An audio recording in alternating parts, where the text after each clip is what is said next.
السلام عليكم ورحمة الله وبركاته. إن الحمد لله نحمده ونستعينه ونستغفره ونؤمن به ونتوكل عليه ونثني عليه الخير كله ونعوذ بالله من شرور أنفسنا ومن سيئات أعمالنا. من يهده الله فلا مضل له ومن يضلل فلا هادي له وأشهد أن لا إله إلا الله وحده لا شريك له لا ند له ولا ضد له لا مثال له ولا مثيل له وله المثل الأعلى في السماوات والأرض ليس كمثله شيء وهو السميع البصير. وأشهد أن محمدًا عبد الله ورسوله الذي بلغ الرسالة وأدى الأمانة ونصح الأمة وكشف بإذن ربه الغمة وتركنا على بيضاء ليلها كنهارها لا يزيغ عنها إلا هالك. أما بعد فإن أصدق الحديث كتاب الله وخير الهدي هدي محمد صلى الله عليه وسلم وشر الأمور محدثاتها وكل محدثة بدعة وكل بدعة ضلالة وكل ضلالة في النار أو كما قال عليه الصلاة والسلام. يقول الله سبحانه وتعالى في كلامه المجيد وفرقانه الحميد: قل إن كنتم تحبون الله فاتبعوني يحببكم الله ويغفر لكم ذنوبكم والله غفور رحيم. يقول عز من قائل: فليحذر الذين يخالفون عن أمره أن تصيبهم فتنة أو يصيبهم عذاب أليم. يقول سبحانه وتعالى: وما كان لمؤمن ولا مؤمنة إذا قضى الله ورسوله أمرا أن يكون لهم الخيرة من أمرهم ومن يعص الله ورسوله فقد ضل ضلالا بعيدا. عن أبي هريرة رضي الله تعالى عنه قال: قال رسول الله صلى الله عليه وسلم: كل أمتي يدخلون الجنة إلا من أبى. قالوا يا رسول الله ومن يأبى؟ قال: من أطاعني دخل الجنة ومن عصاني فقد أبى. أخرجه البخاري في صحيحه. عن أنس بن مالك رضي الله تعالى عنه قال: قال رسول الله صلى الله عليه وسلم: فمن رغب عن سنتي فليس مني. أخرجه البخاري في صحيحه. নর্ধা সরকার বাড়ি জামে মসজিদের সম্মানিত ইমাম ও খতিব ফদিলাতুল শেখ ডক্টর ইমাম হুসাইন আজকের এই আলোচনা সভায় উপস্থিত সম্মানিত ওলামায়ে কেরাম, আমার সামনে উপস্থিত সম্মানিত দিনী ভাই ও পর্দার আড়ালের সম্মানিত দিনী বোনেরা, শুরুতে আল্লাহ রাব্বুল আলামিনের দরবারে শুকরগুজার হচ্ছি যে মহান রব্বুল ইজ্জত ওয়াল জালাল অত্যন্ত মেহেরবানি করে আমাদেরকে সলাতুল মাগরিব আদায় করার পর একটি গুরুত্বপূর্ণ দ্বীনি মজলিসে বসার তৌফিক দিয়েছেন।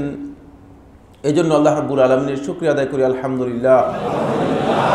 সম্মানিত উপস্থিতি, দ্বীনি ভাই ও বোনেরা, সলাতুল মাগরিবের পর থেকে দীর্ঘক্ষণ পর্যন্ত আপনারা অপেক্ষা করে আছেন।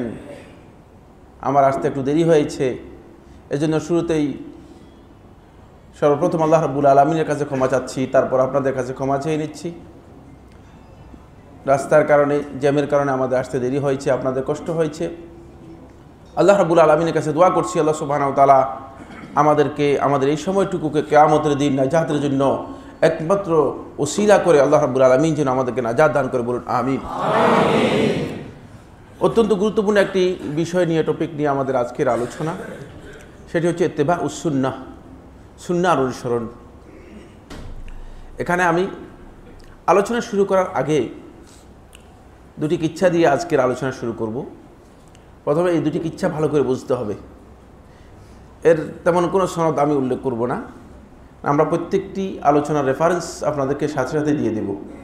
যেটা উল্লেখ করব কিচ্ছা বলে দিব, যেটা কিচ্ছা হিসেবে বলছি। প্রথম কিচ্ছাটি এটি পড়েছি নাওয়াদুল খুদাতের মধ্যে। এটি কিন্তু মানে নিজে তৈরি করে বলছি না, কোত্থেকে পড়েছি সেটা সব আপনাদের সামনে উপস্থিত করছি, যাতে করে আপনারা বুঝতে পারেন যে এটি কেন বলেছি। নাওয়াদুল খুদাতের মধ্যে একটি কিচ্ছা পড়েছিলাম। এর সনদ আমি তালাশ করে দুনিয়ার কোথাও পাইনি, কোনো কিতাবের মধ্যে। আদৌ পৃথিবীর কোনো ভূখণ্ডে এ ধরনের ঘটনা ঘটেছে কিনা বা এ ধরনের ঘটনার সত্যতা সম্পর্কে কোনো কিছুই আমার জানা নেই। কিন্তু ঘটনার মধ্যে এক শিক্ষা রয়েছে মৌলিক, এই উম্মার জন্য, বিশেষ করে আমরা যারা মুসলিম রয়েছি আমাদের জন্য এতে বড় ধরনের একটি শিক্ষা রয়েছে। এই জন্য এই কিচ্ছাটি দিয়ে শুরু করবো আলোচনা। তারপর আরেকটি কিচ্ছা, এটি মাকতুবাতের মধ্যে মাওলানা আবুল কালাম আজাদ, ভারতবর্ষের উল্লেখযোগ্য আলেমদের মধ্যে একজন পলিটিশিয়ান ছিল, তিনি তার একটি কিতাবের মধ্যে মাকতুবাতের মধ্যে উল্লেখ করেছেন। সেটাও এই কিচ্ছাটিও বলবো। তিনিও এই কিচ্ছা আদৌ কি কোথাও ঘটেছে কিনা আমার জানা নেই, আমার কাছে কোনো সনদ নেই। এরপর আমরা আজকের আলোচনার মধ্যে ইনশাআল্লাহ তাআলা চেষ্টা করব আপনাদের সাথে কয়েকটি বিষয় শেয়ার করার জন্য। আল্লাহ রাব্বুল আলামিন আমাদের সবাইকে তৌফিক দান করুন। সম্মানিত হাজিরিন, ওলামায়ে কেরাম, সম্মানিত দিনী ভাই বোনেরা, আসলে প্রথম যে কিচ্ছাটি আমি বলছিলাম বা শুরু করছি যে কিচ্ছাটি দিয়ে, সেটি হচ্ছে হিজাজের এক বড় আলেম। তিনি একবার ইচ্ছা করলেন যে মানে বসরার কোনো এক জনপদে মানে তাদের ইসলামের অবস্থা সম্পর্কে, তারা কতটুকু আসলে ইসলামের উপর আছে, কতটুকু মুসলমান, কতটুকু দ্বীনের উপর আছে, সুন্নাহর উপর আছে, এই বিষয়গুলো নিয়ে তাদের খোঁজখবর নেওয়ার জন্য তিনি ইচ্ছা করে সেই অঞ্চলে গেলেন। এখন এই মনে করেন এই নর্দাতে যদি আপনি নর্দার মুসলমানদের অবস্থা সম্পর্কে জানতে চান, তাহলে স্বাভাবিক নিয়ম অনুযায়ী নর্দার মসজিদ যেটা আছে এখানে আসবেন, ঠিক না? মসজিদে গিয়ে জানতে চাইবেন যে আসলে মুসলমানদের কী অবস্থা, জামাতে কতজন লোক হয়, জামাতে আদৌ মুসলমানরা আসে কিনা, এটা স্বাভাবিক কথা। আপনি যদি মসজিদে এসে দেখেন যে দুইজন লোক মানে মসজিদের মধ্যে জামাতে ইমাম সাহেব আর মুয়াজ্জিন দুইজন দাঁড়িয়ে আছে, মুসল্লি নেই, তাহলে আর বুঝার কোনো অবকাশ নেই যে এই মসজিদের অবস্থা কি, ঠিক না? এটা বোঝা খুব সহজ হয়ে যায়। তখন তিনি বসরার ওই মসজিদে তিনি গেলেন, একটা মসজিদে গেলেন। মসজিদে গিয়ে মসজিদে যখন অবস্থা সম্পর্কে জানতে চাইলেন, মসজিদের মানে অবস্থা জানার জন্য গেলেন, তখন তিনি শুনতে পেলেন যে মসজিদে আজান হচ্ছে। আশ্বস্ত হলেন, স্বাভাবিকভাবে মসজিদে আজান হচ্ছে, তাহলে বোঝা গেল যে অবস্থা ভালো, ভালোর দিকে যাচ্ছে। বোঝা গেল যে অনেক মসজিদ আছে এমন গ্রামে গঞ্জে যে আজানই দেওয়া হয় না, সময় মতো আজানই হচ্ছে না। মসজিদে আজান হচ্ছে যখন জানতে পারলেন, তখন আজান শুনতে পেলেন, তখন তিনি আশ্বস্ত হলেন যে না, আলহামদুলিল্লাহ অবস্থা ভালো। মুয়াজ্জিন আজান দিচ্ছেন। আজান দিতে দিতে এক পর্যায়ে মুয়াজ্জিন আজান দিচ্ছেন, তিনি শুনতে পেলেন আশহাদু আন্না মুহাম্মাদান ইয়াজউমু আন্নাহু রাসূলুল্লাহ। আরে আজান যখন কানে আসলো, আজান দিচ্ছে আশহাদু আন্না মুহাম্মাদান ইয়াজউমু আন্নাহু রাসূলুল্লাহ, আমি সাক্ষ্য দিচ্ছি যে মুহাম্মদ সাল্লাল্লাহু আলাইহি ওয়াসাল্লাম তিনি ধারণা করেছেন, দাবি করেছেন তিনি আল্লাহর রাসূল। হতবাক হলেন। আমরা মুসলমানরা আজান দেই, বন্ধ করেন। হতবাক হলেন যে আমরা মুসলমানরা আজান দিই আশহাদু আন্না মুহাম্মাদার রাসূলুল্লাহ, যে আমি সাক্ষ্য দিচ্ছি মুহাম্মদ সাল্লাল্লাহু আলাইহি ওয়াসাল্লাম আল্লাহর রাসূল, এটা আমরা আজান দিই। কিন্তু এই মুয়াজ্জিন আজান দিচ্ছে আশহাদু আন্না মুহাম্মাদান ইয়াজউমু আন্নাহু রাসূলুল্লাহ, যে মুহাম্মদ সাল্লাল্লাহু আলাইহি ওয়াসাল্লাম দাবি করেছে, তিনি ধারণা করেছেন তিনি আল্লাহর রাসূল। হতবাক হল, কি ব্যাপার, আজান এমন কেন, এই কোন আজান? মনে মনে চিন্তা করলেন, আজান শেষ হোক, মুয়াজ্জিন বেচারাকে ধরা যাবে, জিজ্ঞেস করা হবে, জানতে পারবো ইনশাআল্লাহ যে কি ব্যাপার, এমন আজান দিচ্ছেন কেন, এমন আজান দিতে বলল কি, এটা কি আজান? আজান শেষ হলো। আজান শেষ হওয়ার পর মুয়াজ্জিনের কাছে গিয়ে বলে, মুয়াজ্জিন, এই তুমি কি এই মসজিদের মুয়াজ্জিন? বলে জি। বলে কে তোমাকে এখানে নিয়োগ দিয়েছে? বলে হ্যাঁ, আমি এই মসজিদের নিয়োগপ্রাপ্ত মুয়াজ্জিন, আমি নতুন মুয়াজ্জিন। বলে তাহলে তুমি এভাবে আজান দিচ্ছ কেন? আমরা মুসলিমরা তো আজান দিই এভাবে, আশহাদু আন্না মুহাম্মাদার রাসূলুল্লাহ, মুহাম্মদ সাল্লাল্লাহু আলাইহি ওয়াসাল্লাম আল্লাহর রাসূল, এটি সাক্ষ্য দিই আমরা, এটা আমাদের আজান, তোমাকে আজান দিতে বললো কে? বলে শুনুন, আমি একজন ইহুদি, আমাকে এই মসজিদের মুয়াজ্জিন নিয়োগ দেওয়া হয়েছে। মসজিদের মুয়াজ্জিন যখন আমাকে নিয়োগ দেওয়া হয়েছে, তখন আমি তাদেরকে বললাম, আমি তো মুহাম্মদ সাল্লাল্লাহু আলাইহি ওয়াসাল্লামকে আল্লাহ রাসূল বিশ্বাস করি না, কারণ আমি আযান দিব কিভাবে? আমি তো আযান দিতে পারবো না। আমি তো যদি মুহাম্মদ সাল্লাল্লাহু আলাইহি ওয়াসাল্লামকে রাসূলই বিশ্বাস করি, তাহলে তো আমি আর ইহুদি থাকতে পারি না। যেহেতু আমি মুহাম্মদ সাল্লাল্লাহু আলাইহি ওয়াসাল্লামকে আল্লাহ রাসূল বিশ্বাসই করি না, এখন আমি আযান দিব কিভাবে? আর আযান দেওয়ার মতো কোনো লোক নেই। তখন তারা আমাকে নিয়োগ দিল এই শর্তে, যে তারা রাজি হলো যে আমি আযান দিব এভাবে। আমি বলবো আশহাদু আন্না মুহাম্মাদান ইয়াজউমু আন্নাহু রাসূলুল্লাহ, যে মুহাম্মদ দাবি করেছে সে আল্লাহর রাসূল। তারা রাজি হলো। কত বাক হয়ে গেলেন। আরে মুসলমানদের অবস্থা, মসজিদে আযান দেওয়ার মতো মুয়াজ্জিন নেই। কে মুয়াজ্জিন হবে মসজিদের? ইহুদিকে নিয়োগ দিয়েছে, টাকার বিনিময়ে আযান দেবে এবং মসজিদের মধ্যে এই কথা আযান দিবে যে মুহাম্মদ সাল্লাল্লাহু আলাইহি ওয়াসাল্লাম আল্লাহর রাসূল দাবি করেছেন।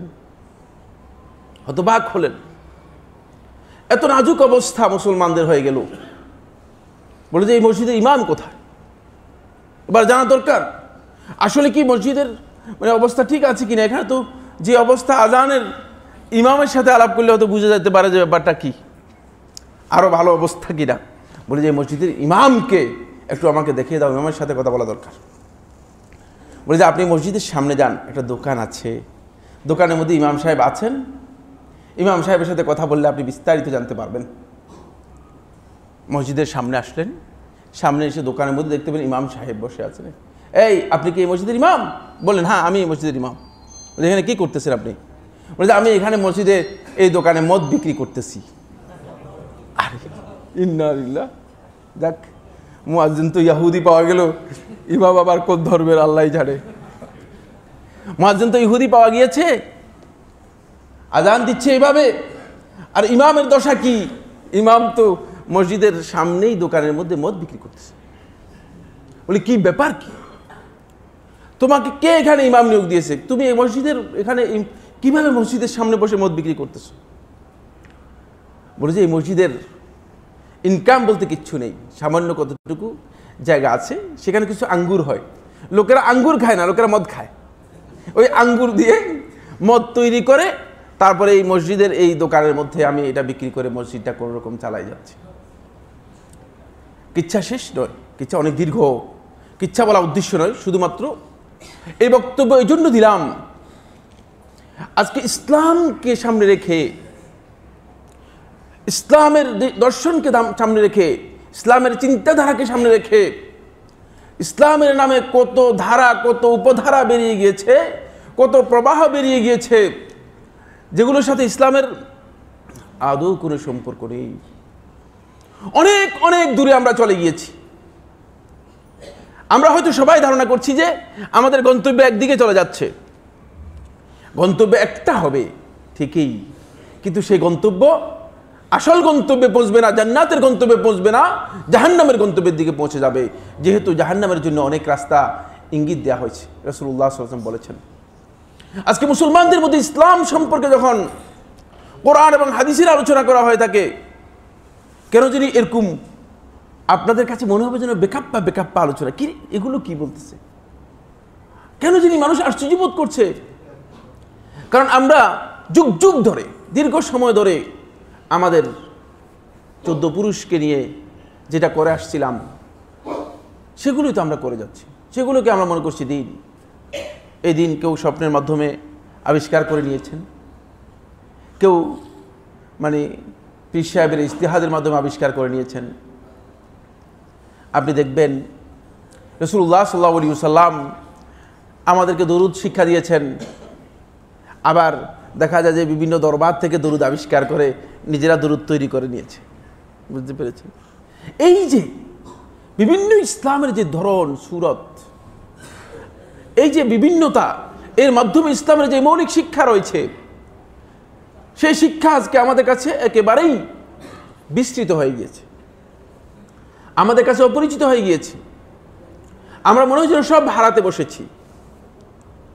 এই জন্য আমাদের বন্ধু তিনি বললেন যে আমাদের মসজিদের মধ্যে এক লোক আসলো, তো নামাজ যখন তিনি আদায় করলেন তখন আমরা চিন্তা করলাম যে লোকটা কি সুন্নি না ওয়াহাবি, এখন তো বুঝতে পারলাম না, ক্লিয়ার হলাম না আসলে সুন্নি না ওয়াহাবি।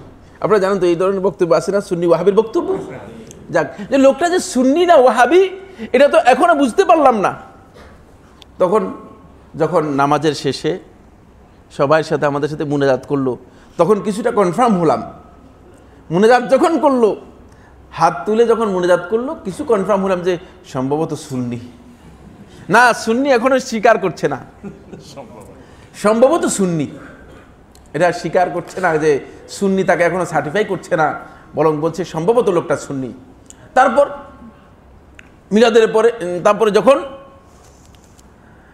নামাজের শেষে এরপর যখন আমাদের সাথে মিলে মিলাদ পড়লো তখন আরো কিছু কনফার্ম হলাম, নিশ্চিত হলাম না, এবার মনে হয় সন্দেহ নেই সুন্নি।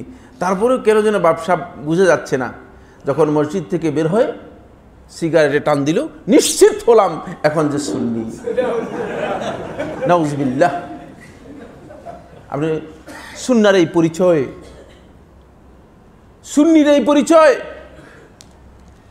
আজকে যারা বহন করে যাচ্ছে, সুন্নার সাথে সামান্যতম কোনো সম্পর্ক নেই, তার নাম হচ্ছে সুন্নি। এর কারণ কি? এর কারণ ওটাই, কারণ আমরা ইসলাম থেকে দূরে সরতে সরতে এমন পর্যায়ে চলে গিয়েছি, এত দূরে চলে গিয়েছি যে শেষ পর্যন্ত আসলে ইসলাম আমাদেরকে কি বলেছে সেগুলোর মাধ্যমে আজকে আমাদের পরিচয় হচ্ছে না। আমাদের পরিচয় নিতে হয় ওই যে সমস্ত আমলের কথা বললাম এগুলোর মাধ্যমে। ফলে মৌলানা আবুল কালাম আজাদের এই গল্পটি মাকতুবাতের মধ্যে দেখেছি, এটা বলে এরপর আলোচনার মধ্যে যাব। এখন আলোচনা আমি ঢুকিনি, এই গল্পগুলো আপনাদেরকে এই জন্য বললাম, এগুলো থেকে শিখার বিষয় আছে, সামনে আমি আমার আলোচনায় ইঙ্গিত দেব। তিনি বললেন, এক বৃদ্ধা তিনি কোনো এক ট্রেন স্টেশন থেকে তার নাতনিকে নিয়ে তিনি কলকাতার উদ্দেশ্যে রওনা করেছেন। কলকাতা হয়ে কোনো এক শহরে যাবেন, ইন্ডিয়ার কোনো এক শহরে যাবেন। তো গাড়ির মধ্যে একা একটা বৃদ্ধা মহিলা, সাথে একটা যুবতী মানে বৃদ্ধার নাতনি। যখন এই নাতনিকে নিয়ে বের হলেন, মানে তার কোনো মানে সাথে কোনো পুরুষ নেই, এটি এক লম্পট মানে খারাপ মানের যে সমস্ত লোক আছে এদের মধ্যে একজন তার চোখে পড়লো। সে বুঝতে পারলো যে মনে হয় এই বৃদ্ধা মহিলা তার নাতনিকে নিয়ে যাচ্ছে, বলে একটা চালাকি করা যেতে পারে। তাদের পিছু ধরলো। বৃদ্ধা ঠিক যেই কম্পাউন্ডের মধ্যে উঠলো, সেখানে গিয়ে উঠে ওই বৃদ্ধার সাথে সুযোগ করতেছিল যে কিভাবে তার সাথে কথাবার্তা বলা যায়, তার সাথে কিভাবে মানে আলোচনা করে মানে একটু তাকে কিছুটা মানে নিজের পক্ষে নেওয়া যায় বা কিছুটা তার সমর্থন নেওয়া যায়। একটা চান্স পেয়ে গেল, সেটা হলো ওই ফেরিওয়ালা আছে না, ফেরিওয়ালা যখন ট্রেনের মধ্যে আসে, ফেরিওয়ালা চান্স পেয়ে গেল, বলে যে নানি আপনি কেমন আছেন?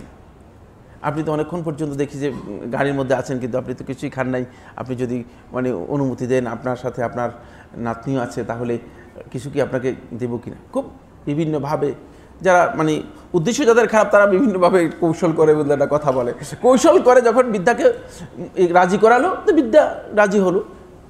বলে তুমি তো একটা খুব ভালো মানুষ, একটা খুব ভালো লোক, তুমি এত ভালো মানুষ তো দেখি নাই, তুমি এখানে কোত্থেকে আসলা? বলে যে আমিও আপনাদের সাথে ওইদিকে যাচ্ছি, তো তোমার নামটা কি? বললো যে আমার নাম হচ্ছে নাতিন জামাই।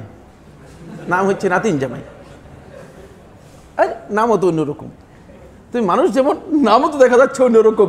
নাম হচ্ছে তোমার নাতিন জামাই, মানে নাতিন জামাই, আমার নামই নাতিন জামাই, আমার মা বাপ আদর করে আমার নাম রেখেছে নাতিন জামাই।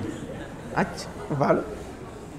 এর পরবর্তী স্টেশনে যখন আসলো, পরবর্তী স্টেশনে আসার পর এই নাতিন জামাই পরবর্তী স্টেশনে যখন আসলো, তখন বৃদ্ধাকে বুদ্ধি করে কৌশল করে বৃদ্ধাকে বলল যে এমন নানি, আপনি যদি বলেন তাহলে আপনার এই নাতনি, এই যে স্টেশন, এটা জংশন, এই জংশনে এসেছে, সে তো আর কোনো সময় জংশন দেখতে পাবে না, এখানে ট্রেন কিছুক্ষণ থামবে, এই জংশনে তাকে আমি অন্তত এই জংশনটা দেখাই, স্টেশনটা দেখাই আনতে পারি। বৃদ্ধা সহজ সরল হয়তো মনে করলো যে ঠিক আছে নিতে পারো, অসুবিধা নেই, দেখায় নিয়ে আসো। নাতিনকে নিয়ে তো চলে গেল, বুঝতে পেরেছেন কি না? নাতিনকে নিয়ে যখন চলে গেল, এরপর তো আর আসে না, ট্রেন ছেড়ে দিচ্ছে, নাতিনকে নিয়ে আর আসে না। ট্রেন ছেড়ে দিয়েছে, বিদ্যা চিৎকার করতেছে, বিদ্যা কান্নাকাটি করতেছে। লোকেরা বলে আপনি কাঁদেন কেন, আপনার কি সমস্যা? বলে যে আমার নাতিনকে নিয়ে গেছে। নাতিনকে নিয়ে গেছে, অসুবিধা কি? কে নিয়েছে? বলে যে নাতিন জামাই নিয়ে গিয়েছে। বলে আপনি কি পাগল নাকি? নাতিনকে নাতিন জামাই নিয়ে গেছে, আপনি কাঁদতেছেন? মানে নাতিনকে নাতিন জামাই নিয়ে গেছে, আপনি কাঁদতেছেন? বলে নাতিন জামাই নিয়ে গেছে, তারপরে বলতেছে নাতিন জামাই নিয়ে গিয়েছে। এখন বিদ্যা এটা বুঝেও বলতে পারতেছে না যে নকল নাতিন জামাই মূলত নাতিন নিয়ে চলে গিয়েছে। বুঝতে পেরেছেন কিনা? আজকে ইসলামের নামে নকল যে সুন্নিরা রয়েছে, নকল সুন্নিরা মূলত ইসলামের মূল সুন্নতকে সম্পূর্ণরূপে কি করে দিয়েছে? বিপর্যস্ত করে দিয়েছে।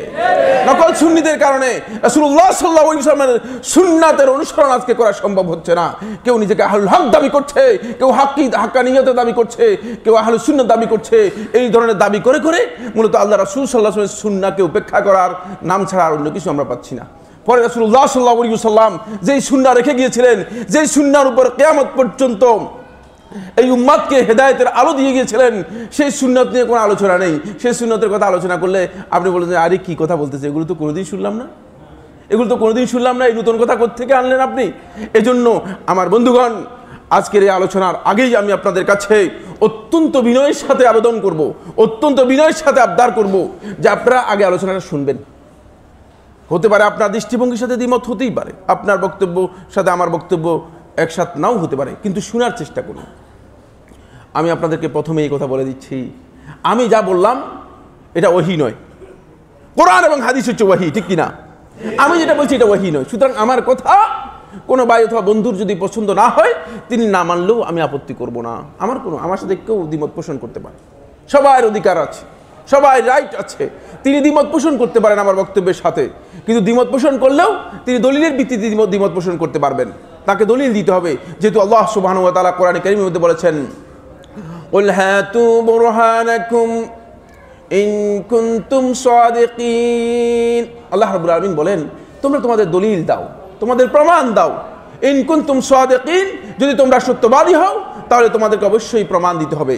আমার বন্ধুগণ, আসুন আমরা আজকে যেই মূল আলোচ্য বিষয়, সেই আলোচ্য বিষয়ের মধ্যে ঢুকি। আজকে যেই প্রেক্ষাপটে আমি ইসলামের কথা আলোচনা করছি, দুটি প্রেক্ষাপট আপনাদের সামনে তুলে ধরলাম। একটি প্রেক্ষাপট হচ্ছে এই, এখানে কি কোনো প্রবলেম আছে কিনা?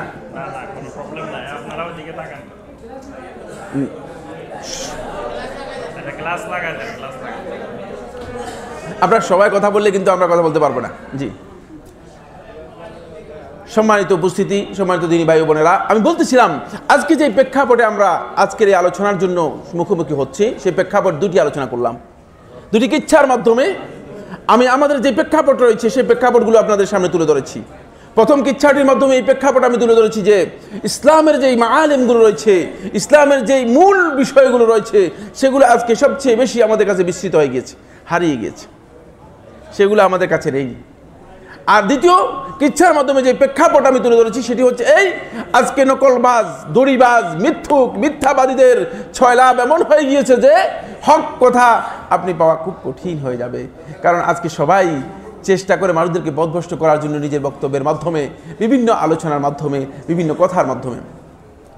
বন্ধুগণ, আমি আলোচনা করতেছিলাম সুন্নাহ, ইত্তেবা ও সুন্নাহর গুরুত্বের উপর। আগে প্রথমে একটি কথা আমি আপনাদেরকে বলবো, সেটি হচ্ছে এই, রাসূলুল্লাহ সাল্লাল্লাহু আলাইহি ওয়াসাল্লামের সুন্নাহ নিয়ে আমাদের কাছে সত্যিকার অর্থে অনেকগুলো গুরুত্বপূর্ণ বিষয় রয়েছে। তোর মধ্যে প্রথমে যেটি আমাদেরকে জানতে হবে সেটা হচ্ছে এই, সুন্নাত, আগে সুন্নাহ আসলে কাকে বলা হয় থাকে। বন্ধুগণ, সুন্নাহ শব্দটি মূলত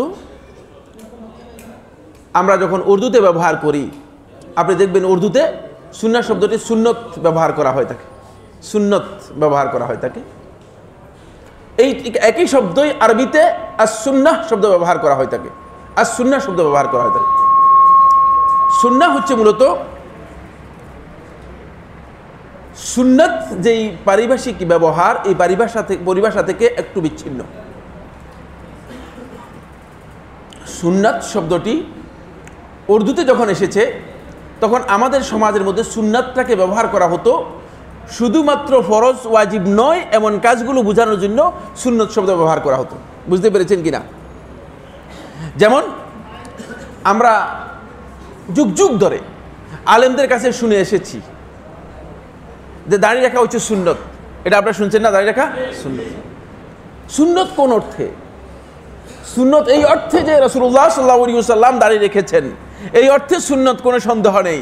কিন্তু রাসূলুল্লাহ সাল্লাল্লাহু আলাইহি ওয়াসাল্লাম শুধু দাড়ি রেখেছেন তা নয়, রাসূলুল্লাহ সাল্লাল্লাহু আলাইহি ওয়াসাল্লাম দাড়ি রেখে আবার রাখতে নির্দেশও দিয়েছেন। তাহলে নির্দেশ হলে সেটা কি হয়ে যাবে? সেটা ফরজ বা ওয়াজিব হয়ে যাবে। ফরজ বা ওয়াজিব হয়ে যাবে, আপনারা বুঝতে পেরেছেন।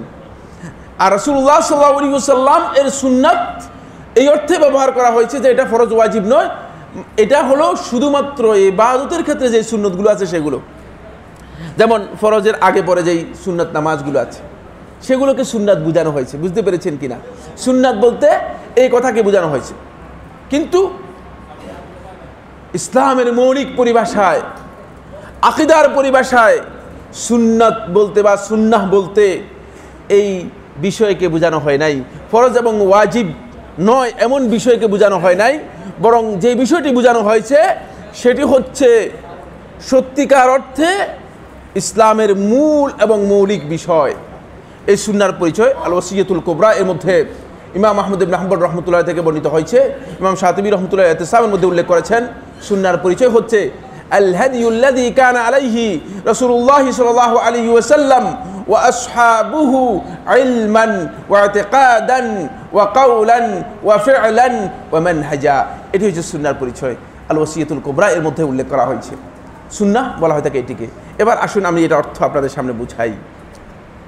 আল হাদিয়ুল্লাযী কানা আলাইহি রাসূলুল্লাহ সাল্লাল্লাহু আলাইহি ওয়াসাল্লাম, যেই হিদায়াতের উপর, যেই দিক নির্দেশনার উপর রাসূলুল্লাহ সাল্লাল্লাহু আলাইহি ওয়াসাল্লাম ছিলেন, রাসূলুল্লাহ সাল্লাল্লাহু আলাইহি ওয়াসাল্লাম যেই হিদায়াতের উপর ছিলেন, ওয়া আসহাবুহু এর সাথে রাসূলুল্লাহ সাল্লাল্লাহু আলাইহি ওয়াসাল্লামের সাথে তার সাহাবীদেরকে জড়িয়ে দেওয়া হয়েছে এবং তার সাহাবীগণ ছিলেন। কারণ রাসূলুল্লাহ সাল্লাল্লাহু আলাইহি ওয়াসাল্লাম এই যে পথ, যেই পথ হিদায়াতের জন্য আমাদেরকে দেখিয়েছেন, এই পথের মধ্যে রাসূলুল্লাহ সাল্লাল্লাহু আলাইহি ওয়াসাল্লাম যাতে করে কিয়ামত পর্যন্ত আগত উম্মত বিভ্রান্ত না হয়, পথভ্রষ্ট না হয়, পথ হারা না হয়, এই জন্য আল্লাহ রাসূল সাল্লাল্লাহু আলাইহি ওয়াসাল্লাম তার সাহাবীদেরকে ইনক্লুড করে গেছেন। সহজভাবে চিনতে পারেন, সহজভাবে বুঝতে পারেন, এই জন্য সাহাবীদের কথা উল্লেখ করেছেন। কোথায় উল্লেখ করেছেন? এই রিওয়ায়াত করেছেন আবু দাউদ রাহমাতুল্লাহ তার সুনানের মধ্যে, হাকিম তার মুস্তাদরাকের মধ্যে, ইমাম আহমদ ইবনে হাম্বল রাহমাতুল্লাহ তার মুসনাদের মধ্যে সহিহ সনদে বর্ণনা করেছেন। শেখ নাসিরুদ্দিন আলবানী রাহমাতুল্লাহ সিলসিলার মধ্যে হাদিসটিকে সহিহ বলেছেন। রাসূলুল্লাহ সাল্লাল্লাহু আলাইহি ওয়াসাল্লাম ইরশাদ করেন, ওয়া সাতাফতারিকু উম্মতি ইলা 73 ফিরকা, আর অচিরেই আমার উম্মত 73টি ফিরকায় বিভক্ত হয়ে যাবে। ওয়া সাতাফতারিকু উম্মতি ইলা 73 ফিরকা, অচিরেই আমার উম্মত 73টি ফিরকায় বিভক্ত হয়ে যাবে। নাউজুবিল্লাহ। যদি রাসূলুল্লাহ সাল্লাল্লাহু আলাইহি ওয়াসাল্লাম এই উম্মত যে 73টি ফিরকায় বিভক্ত হয়ে যাবে, এই কথাটুকু, শুধু এই কথাটুকু বলতেন যে আমার উম্মত 73 ফিরকায় বিভক্ত হয়ে যাবে, এটাই উম্মতের জন্য, উম্মতের দুর্ভাগ্যের জন্য, উম্মত ক্ষতিগ্রস্ত হওয়ার জন্য যথেষ্ট, ঠিক কিনা? কারণ এই ফিরকাবন্দি যেটাকে ইসলাম হারাম করেছে, কঠিনভাবে আল্লাহ সুবহানাহু ওয়া তাআলা কোরআনের মধ্যে নিষেধ করেছেন, সেই ফিরকাবন্দির মধ্যে উম্মত বিভক্ত হয়ে যাবে 73 ফিরকায় বিভক্ত হয়ে যাবে, একটা দুইটা। এটাই যথেষ্ট ছিল যে উম্মতের জন্য আল্লাহ রাসূল সাল্লাল্লাহু আলাইহি ওয়াসাল্লামের এই বাণী, যে ভবিষ্যৎবাণী তিনি করেছেন যে আমার উম্মত 73 ফিরকায় বিভক্ত হয়ে যাবে, উম্মতের ক্ষতিগ্রস্ত হওয়ার জন্য। এরপর আল্লাহ রাসূল সাল্লাল্লাহু আলাইহি ওয়াসাল্লাম ওই হাদিসের মধ্যে বলতেছেন, এরপরে বলতেছেন কুল্লুহা ফিন্নার ইল্লা ওয়াহিদা। এবার বলছেন উম্মত যে 73 ফিরকায় বিভক্ত হবে তা নয়, বরং কুল্লুহা ফিন্নার, এই 73 ফিরকার সবাই জাহান্নামী হয়ে যাবে একটি ছাড়া। কত কঠিন কথা! এর অর্থ হচ্ছে এই, আমি আপনাদেরকে বললাম এখানে একটা নদী আছে, এই নদী পার হয়ে আপনাকে যেতে হবে, আর নদী পার হওয়ার জন্য 73টি নৌকা আছে, 73 নৌকা আপনি পার হতে পারবেন, কিন্তু একটা নৌকাও ওই পারে যাবে না, শুধু একটা যাবে, বাকি 72টাই যাবে না। তাহলে আপনারা হয়তো বলেন, সাইফুল্লাহ ভাই আপনি যদি বলতেন যে এখানে নৌকা নেই তাহলেই ভালো ছিল। কঠোরে দিয়েছেন, সত্যিকার এই বক্তব্যের মধ্যে অত্যন্ত কঠিন কথা এসে গিয়েছে যে কুল্লুহা ফিন্নার ইল্লা ওয়াহিদা, সবাই জাহান্নামী হবে একটি ছাড়া। আল্লাহ রাসূল সাল্লাল্লাহু আলাইহি ওয়াসাল্লামের বক্তব্য উম্মতের জন্য আরো কঠিন হলো। আর তিনি তো নিজের পক্ষ থেকে বক্তব্য দেন নাই। সুতরাং এই ঘটনা ঘটবে যে কোনো সন্দেহ আছে কিনা? আপনাদের কারো সন্দেহ আছে কিনা? আজকের যে দ্বিধা বিভক্তি, আজকে যে উম্মতের মধ্যে বিভিন্ন ফেরকাবন্দি, বিভিন্ন গ্রুপিং, আপনারা কি মনে করেন এই গ্রুপিং মানে এটা কি মানে আল্লাহ রাসূল সাল্লাল্লাহু আলাইহি ওয়াসাল্লাম এই ভবিষ্যৎবাণীর বাইরে না ভিতরে? এই ভবিষ্যৎবাণীর মধ্যেই আল্লাহ রাসূল সাল্লাল্লাহু আলাইহি ওয়াসাল্লাম বলে গেছেন এটা হবেই, এটা হতে বাধ্য। তাই কুল্লুহা ফিন্নার ইল্লা ওয়াহিদা, একটি ছাড়া। সাহাবীদের কাছে বিষয়টি কঠিন হয়ে গেল। এখন জানা দরকার, না জানলে উপায় নেই, না জানলে কি নেই, উপায় নেই। জানতেই হবে যে কারা সত্যিকার জান্নাতে যাবে, কারা এই পথ অনুসরণ করলে সত্যিকার জান্নাতে, কারা এরা, এদের পরিচয় জানতে হবে। এদের পরিচয় কি? হে আল্লাহ রাসূল সাল্লাল্লাহু আলাইহি ওয়াসাল্লাম প্রশ্ন করলেন, ক্বালু ইয়া রাসূলুল্লাহ, প্রশ্ন করলেন হে আল্লাহ রাসূল সাল্লাল্লাহু আলাইহি ওয়াসাল্লাম, ওয়া মা হিয়া, এরা কারা যারা শুধু জান্নাত লাভ করতে পারবে? একটি গ্রুপের কথা যে বললেন জান্নাত পাবে, নাজাত পাবে, এই জান্নাত প্রাপ্ত লোকেরা কারা? তারপর আল্লাহ রাসূল সাল্লাল্লাহু আলাইহি ওয়াসাল্লাম পরিচয় দিলেন, ক্বালা মা আনা আলাইহিল ইয়াউমা ওয়া আসহাবি। এই লফজটুকু ইমাম নাসাই সুনানুল কুবরার মধ্যে উল্লেখ করেছেন, বাইহাকি শুআবুল ঈমানের মধ্যে উল্লেখ করেছেন। তিনি বলেন মা আনা আলাইহি আসহাবি, মা আনা আলাইহিল ইয়াউম ওয়া আসহাবি। আজকের এই দিনে একটা মডেল দিয়েছেন আল ইয়াউমের মাধ্যমে। আপনি দেখেন না এখন গাড়িগুলোর মডেল দেওয়া হয়, থাকে একটা মডেল থাকে, 2000 মডেল, 2009 মডেল, 2015 মডেল, ঠিক কিনা? প্রত্যেকটা জিনিসের কিন্তু মডেল আছে। মুহাম্মদ রাসূলুল্লাহ সাল্লাল্লাহু আলাইহি ওয়াসাল্লাম এই ইসলামের মডেল দিয়ে গেছেন। আল্লাহ রাব্বুল আলামিন কোরআনের মধ্যে মডেল দিয়ে গেছেন, আল ইয়াউমা আকমালতু লাকুম দীনাকুম। আজকের এই দিনে আমি তোমাদের ইসলামকে পরিপূর্ণ করলাম। ওই দিন নির্দিষ্ট করে দিয়েছেন। এই হাদিসের মধ্যেও মুহাম্মদ রাসূলুল্লাহ সাল্লাল্লাহু আলাইহি ওয়াসাল্লাম বলছেন আল মা আনা আলাইহিল ইয়াউম, আজকের এই দিনে আমি যার উপর রয়েছি, যেই কর্মপদ্ধতির উপর রয়েছি, ওয়া আসহাবি, এবং আমার সাথীগণ। দেখতে পেয়েছেন রাসূলুল্লাহ সাল্লাল্লাহু আলাইহি ওয়াসাল্লাম সাথীদের কথা উল্লেখ করেছেন, সুন্নাহর মধ্যে তাদের রাসূল সাল্লাল্লাহু আলাইহি ওয়াসাল্লাম ইনক্লুড করেছেন। কেন? কারণ হচ্ছে আপনাকে যদি কোরআন এবং হাদিস আপনার হাতে তুলে দেওয়া হয়, তাহলে কোরআন এবং হাদিসের ব্যাখ্যা করে আপনি ভরপুর করে দিবেন, ঠিক কিনা? আমাদের দেশে হাদিসের ব্যাখ্যা করে ভরপুর করে দেয়। হাদিসের ঘাট ভাঙতে ভাঙতে এক পর্যায়ে দেখা যায় যে হাদিসের পা আর মাথা একসাথে করে ফেলছে, ঠিক কিনা? আমি একদিন আমাদের উত্তরা কেন্দ্রীয় মসজিদের মধ্যে যখন খুতবা দিলাম, খুতবা দেওয়ার পরে খুতবার শেষে এক ব্যক্তি আসলেন। তিনি এসে বললেন যে শেখ, আপনি যে ব্যক্তির কথা বললেন জুমার সালাতের সময় আমরা আলোচনা করতেছিলাম তাহিয়াতুল মসজিদ সম্পর্কে, একটি সুন্নাহ আমাদের এই সমাজ থেকে সম্পূর্ণরূপে বিরান হয়ে গিয়েছে, সেটি হচ্ছে তাহিয়াতুল মসজিদ, ঠিক কিনা? সহিহ বুখারী হাদিস দ্বারা সাব্যস্ত হয়েছে। রাসূলুল্লাহ সাল্লাল্লাহু আলাইহি ওয়াসাল্লাম কত গুরুত্ব দিয়েছেন। আমি বললাম যে আল্লাহ রাসূল সাল্লাল্লাহু আলাইহি ওয়াসাল্লাম জুমার খুতবা দিচ্ছিলেন, মুসনাদে আহমদের সহিহ হাদিস দ্বারা সাব্যস্ত হয়েছে, জুমার খুতবা দিচ্ছিলেন। এমন সময় আল্লাহ রাসূল সাল্লাল্লাহু আলাইহি ওয়াসাল্লামের সাহাবী সুলাইক আল গাতাফানী রাদিয়াল্লাহু তাআলা আনহু মসজিদে প্রবেশ করলেন। এই সাহাবী আননোন কেউ না, অপরিচিত কেউ না, তার নাম রয়েছে, তার পরিচয় রয়েছে, তিনি হচ্ছেন সুলাইক আল গাতাফানী রাদিয়াল্লাহু তাআলা আনহু। রাসূলুল্লাহ সাল্লাল্লাহু আলাইহি ওয়াসাল্লামের সামনে মসজিদে প্রবেশ করলেন, খুতবা দিচ্ছিলেন। এসেই বসে গেলেন, মনে করলেন যে দেরি করে এসেছি, আবার যদি রাসূলুল্লাহ সাল্লাল্লাহু আলাইহি ওয়াসাল্লামের চোখে পড়ে যায় তাহলে কি জানি বলে রাসূলুল্লাহ সাল্লাল্লাহু আলাইহি ওয়াসাল্লাম। এজন্য আস্তে করে বসে গেলেন। আল্লাহ রাসূল সাল্লাল্লাহু আলাইহি ওয়াসাল্লামের সাহাবী রাসূলুল্লাহ সাল্লাল্লাহু আলাইহি ওয়াসাল্লাম চোখ পড়ে গেল।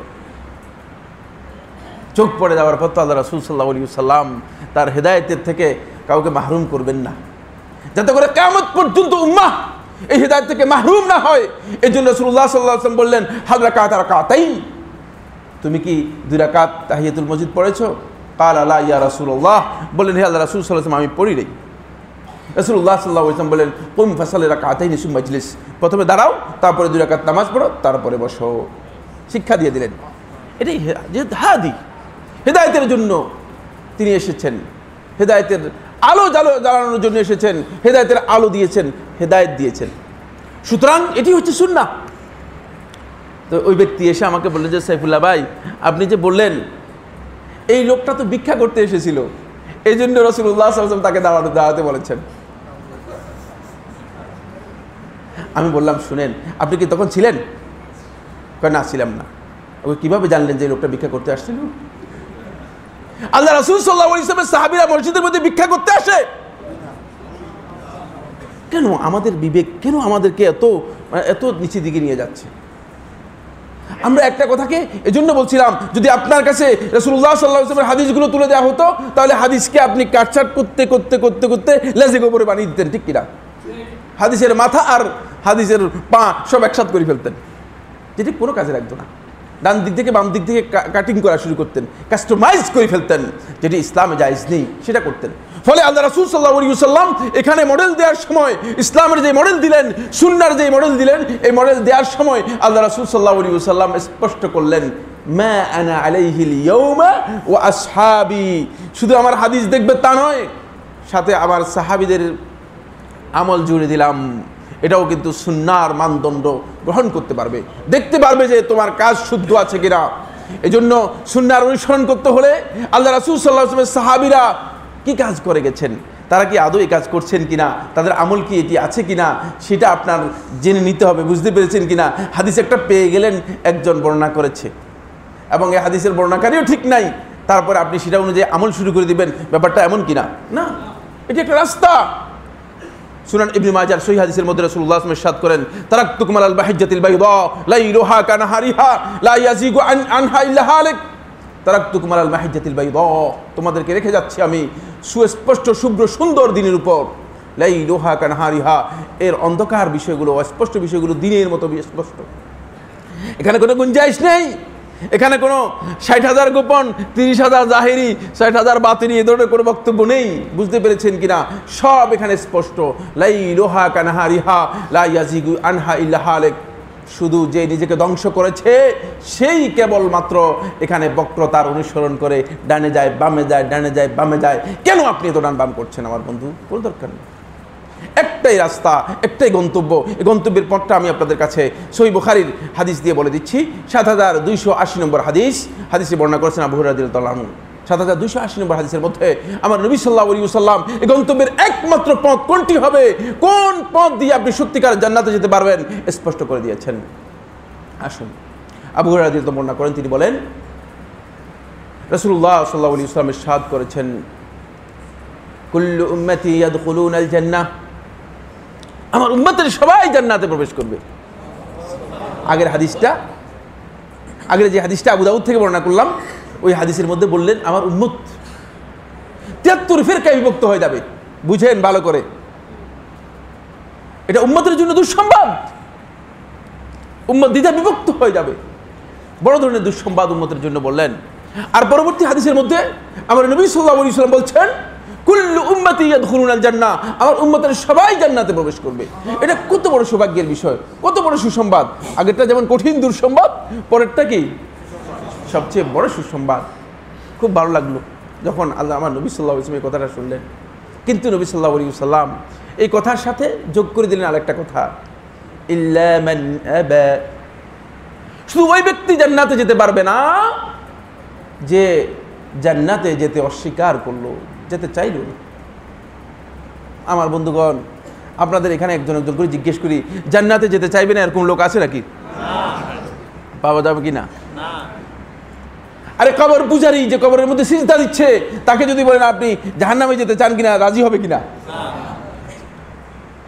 যে সবচেয়ে বড় মুশরিক, সেও কি মনে করবে যে আমি জাহান্নামে যেতে চাই, এরকম বলবে কিনা? আপনারা কি মনে করেন? কোনদিন বলবেন? অথচ আমার নবী সাল্লাল্লাহু আলাইহি ওয়াসাল্লাম বলছেন, খুব ভালো করে বুঝেন, আমার নবী সাল্লাল্লাহু আলাইহি ওয়াসাল্লাম বলছেন, ইল্লা মান আবা, শুধু জান্নাতে ওই ব্যক্তিই যাবে না যে জান্নাতে যেতে চাইল না। জান্নাতে যেতে চাইল না, অস্বীকার করলো জান্নাতে যেতে। এত স্পষ্ট বক্তব্যের পরে যখন রাসূলুল্লাহ সাল্লাল্লাহু আলাইহি ওয়াসাল্লাম বললেন জান্নাতে যেতে চাইবে না যে, সে ছাড়া আর সবাই জান্নাতে যাবে, আল্লাহ রাসূল সাল্লাল্লাহু আলাইহি ওয়াসাল্লামের সাহাবীদের কাছে এটা অস্পষ্ট হয়ে গেল, বক্তব্য অস্পষ্ট হয়ে গেল। কারণ সাহাবীরা চিন্তা করলেন, উম্মতের মধ্যে এমন ব্যক্তি কোত্থেকে আসবে যে আবার জান্নাতে যেতে চাইবে না? এটা চিন্তায় আসে না। বুঝতে পেরেছেন? সাহাবীরা যারা জান্নাতের জন্য আল্লাহ রাসূল সাল্লাল্লাহু আলাইহি ওয়াসাল্লামের সামনে নিজেদের জীবনকে বিতরণ করে দিচ্ছেন, অস্ত্রের সামনে আল্লাহ রাসূল সাল্লাল্লাহু আলাইহি ওয়াসাল্লামের রক্ষা করার জন্য নিজের জীবন বিলিয়ে দিচ্ছেন, ওই সাহাবীরা চিন্তা করলেন যে উম্মতের মধ্যে এমন কোন ব্যক্তি আসবে যে জান্নাতে যেতেই চাইবে না। সুবহানাল্লাহ, কত স্পর্ধা! আমার বন্ধুগণ, আপনারা হয়তো মনে করতে পারেন যে সাইফুল্লাহ ভাই জান্নাতে যেতে চাইবে না, এরকম ব্যক্তি আমাদের মধ্যে নেই। যখন এই কিছুক্ষণ পরে আল্লাহ রাসূল সাল্লাল্লাহু আলাইহি ওয়াসাল্লাম বক্তব্যটি দিব, শত শত লোক বেরিয়ে আসবে যারা জান্নাতে যেতে চায় না, যারা প্রবৃত্তির অনুসরণকে আল্লাহ রাসূল সাল্লাল্লাহু আলাইহি ওয়াসাল্লামের হাদিসের অনুসরণের চেয়ে বেশি গুরুত্ব দিয়েছে, যারা নিজেদের ব্যক্তিগত বক্তব্যকে আল্লাহ রাসূল সাল্লাল্লাহু আলাইহি ওয়াসাল্লামের বক্তব্যের উপর প্রাধান্য দিয়েছে, তারা কিভাবে জান্নাতে যাবে? তাদের এই জান্নাতের পথে তারা আসেনি, তারা জান্নাতের পথে আসে। আমাকে একবার প্রশ্ন করেন, আমার লাইভ প্রোগ্রামের মধ্যে এনটিভিতে আমাকে প্রশ্ন করলেন, সাইফুল্লাহ ভাই আপনারা রাগ করবেন না, আমার বক্তব্যের সাথে দ্বিমত প্রশ্ন হতে পারে, কোনো অসুবিধা নেই, যে সাইফুল্লাহ ভাই আল্লাহ রাসূল সাল্লাল্লাহু আলাইহি ওয়াসাল্লামের বক্তব্য আর আমার পীর সাহেব হুজুরের বক্তব্য, এর মধ্যে কোনটাকে গ্রহণ করব? আমি হতবাক হলাম যে উম্মতের মধ্যে এমন ব্যক্তিও থাকতে পারে যাকে নিজের গোটা জীবন পর্যন্ত বিলিয়ে দেওয়ার জন্য জায়েজ রয়েছে আল্লাহ রাসূল সাল্লাল্লাহু আলাইহি ওয়াসাল্লাম ভালোবাসার জন্য, আর সেই ব্যক্তি এই প্রশ্ন করে যে রাসূল সাল্লাল্লাহু আলাইহি ওয়াসাল্লামের বক্তব্যের মধ্যে হুজুরের বক্তব্য প্রাধান্য পাবে না রাসূলের বক্তব্য প্রাধান্য পাবে, আমাদের কাছে প্রশ্ন করে আশ্চর্য বোধ করতে হয়। এরকম লোক উম্মতের মধ্যে আছে। এই জন্য এটা আপনাদের জানতে হবে। রাসূল সাল্লাল্লাহু আলাইহি ওয়াসাল্লামের সাহাবীরা প্রশ্ন করলেন, ক্বালু ইয়া রাসূলাল্লাহি ওয়া মান ইয়াবা, হে আল্লাহর রাসূল সাল্লাল্লাহু আলাইহি ওয়াসাল্লাম, কে ওই ব্যক্তি যেই জান্নাতে যেতে অস্বীকার করবে, জান্নাতে যেতে চাইবে না? বুঝলাম না, আমাদের কাছে স্পষ্ট হয়নি, আমরা বিষয়টা উপলব্ধি করতে পারিনি। উম্মতের মধ্যে কে এমন ব্যক্তি আছে যে জান্নাতে যেতে চাইবে না? ক্বাল, রাসূলুল্লাহ সাল্লাল্লাহু আলাইহি ওয়াসাল্লাম উত্তর দিলেন, স্পষ্ট করে দিলেন, আমার বন্ধুগণ, কোন বক্তব্য আমার নবী সাল্লাল্লাহু আলাইহি ওয়াসাল্লাম কিয়ামত পর্যন্ত আগত উম্মতের জন্য যার মধ্যে হিদায়াত রয়েছে, কোন বক্তব্য তিনি গোপন করে গিয়েছেন এই কথা দুনিয়ার কেউ বললে তিনি মিথ্যা আরোপ করেছেন মুহাম্মদ সাল্লাল্লাহু আলাইহি ওয়াসাল্লামের উপর। বুঝতে পেরেছেন? কিয়ামত পর্যন্ত উম্মতের হিদায়াত যেই বক্তব্যের মধ্যে রয়েছে, যেই কাজের মধ্যে রয়েছে, সেটা তিনি বলেছেন, সেটা তিনি দেখিয়েছেন, কোনো সন্দেহ নেই এর মধ্যে। ক্বাল মান আতাআনি দাখালাল জান্নাহ, রাসূলুল্লাহ সাল্লাল্লাহু আলাইহি ওয়াসাল্লাম বললেন যে আমার সুন্নতের আনুগত্য করবে, যে আমার আনুগত্য করবে সেই জান্নাতে প্রবেশ করবে। ওয়া মান আসানি, যে আমার অবাধ্য হবে, আমার সুন্নতকে মেনে নেবে না, ফাকাদ আবা, সেই জান্নাতে যেতে চাইল না। সুন্নাত যে ব্যক্তি মেনে নিল না, রাসূলুল্লাহ সাল্লাল্লাহু আলাইহি ওয়াসাল্লামের হাদিস যে ব্যক্তি মেনে নিল না, সুন্নাহকে যে অনুসরণ করলো না, সে মূলত জান্নাতে যেতেই চায়। এবার দেখুন না, দুইটি উদাহরণ দিই, সরাসরি হাদিস থেকে উদাহরণগুলো আমি দিচ্ছি। এক নম্বর উদাহরণ, এই উদাহরণটি হচ্ছে আমার বন্ধুগণ আল্লাহ রাসূল সাল্লাল্লাহু আলাইহি ওয়াসাল্লামের সবচেয়ে কাছের সাহাবী আব্দুল্লাহ ইবনে রাওয়াহা রাদিয়াল্লাহু তাআলা আনহু। আপনারা জানেন যিনি তাবুকের যুদ্ধে আল্লাহ রাসূল সাল্লাল্লাহু আলাইহি ওয়াসাল্লামের সেনাপতির দায়িত্ব নিয়ে গিয়েছিলেন, তাবুকের যুদ্ধ থেকে আর তাবুকের যুদ্ধে শাহাদাত বরণ করেছে। মুতার যুদ্ধে আল্লাহ রাসূল সাল্লাল্লাহু আলাইহি ওয়াসাল্লামের এই সাহাবী শাহাদাত বরণ করেছিলেন আব্দুল্লাহ ইবনে রাওয়াহা রাদিয়াল্লাহু তাআলা আনহু।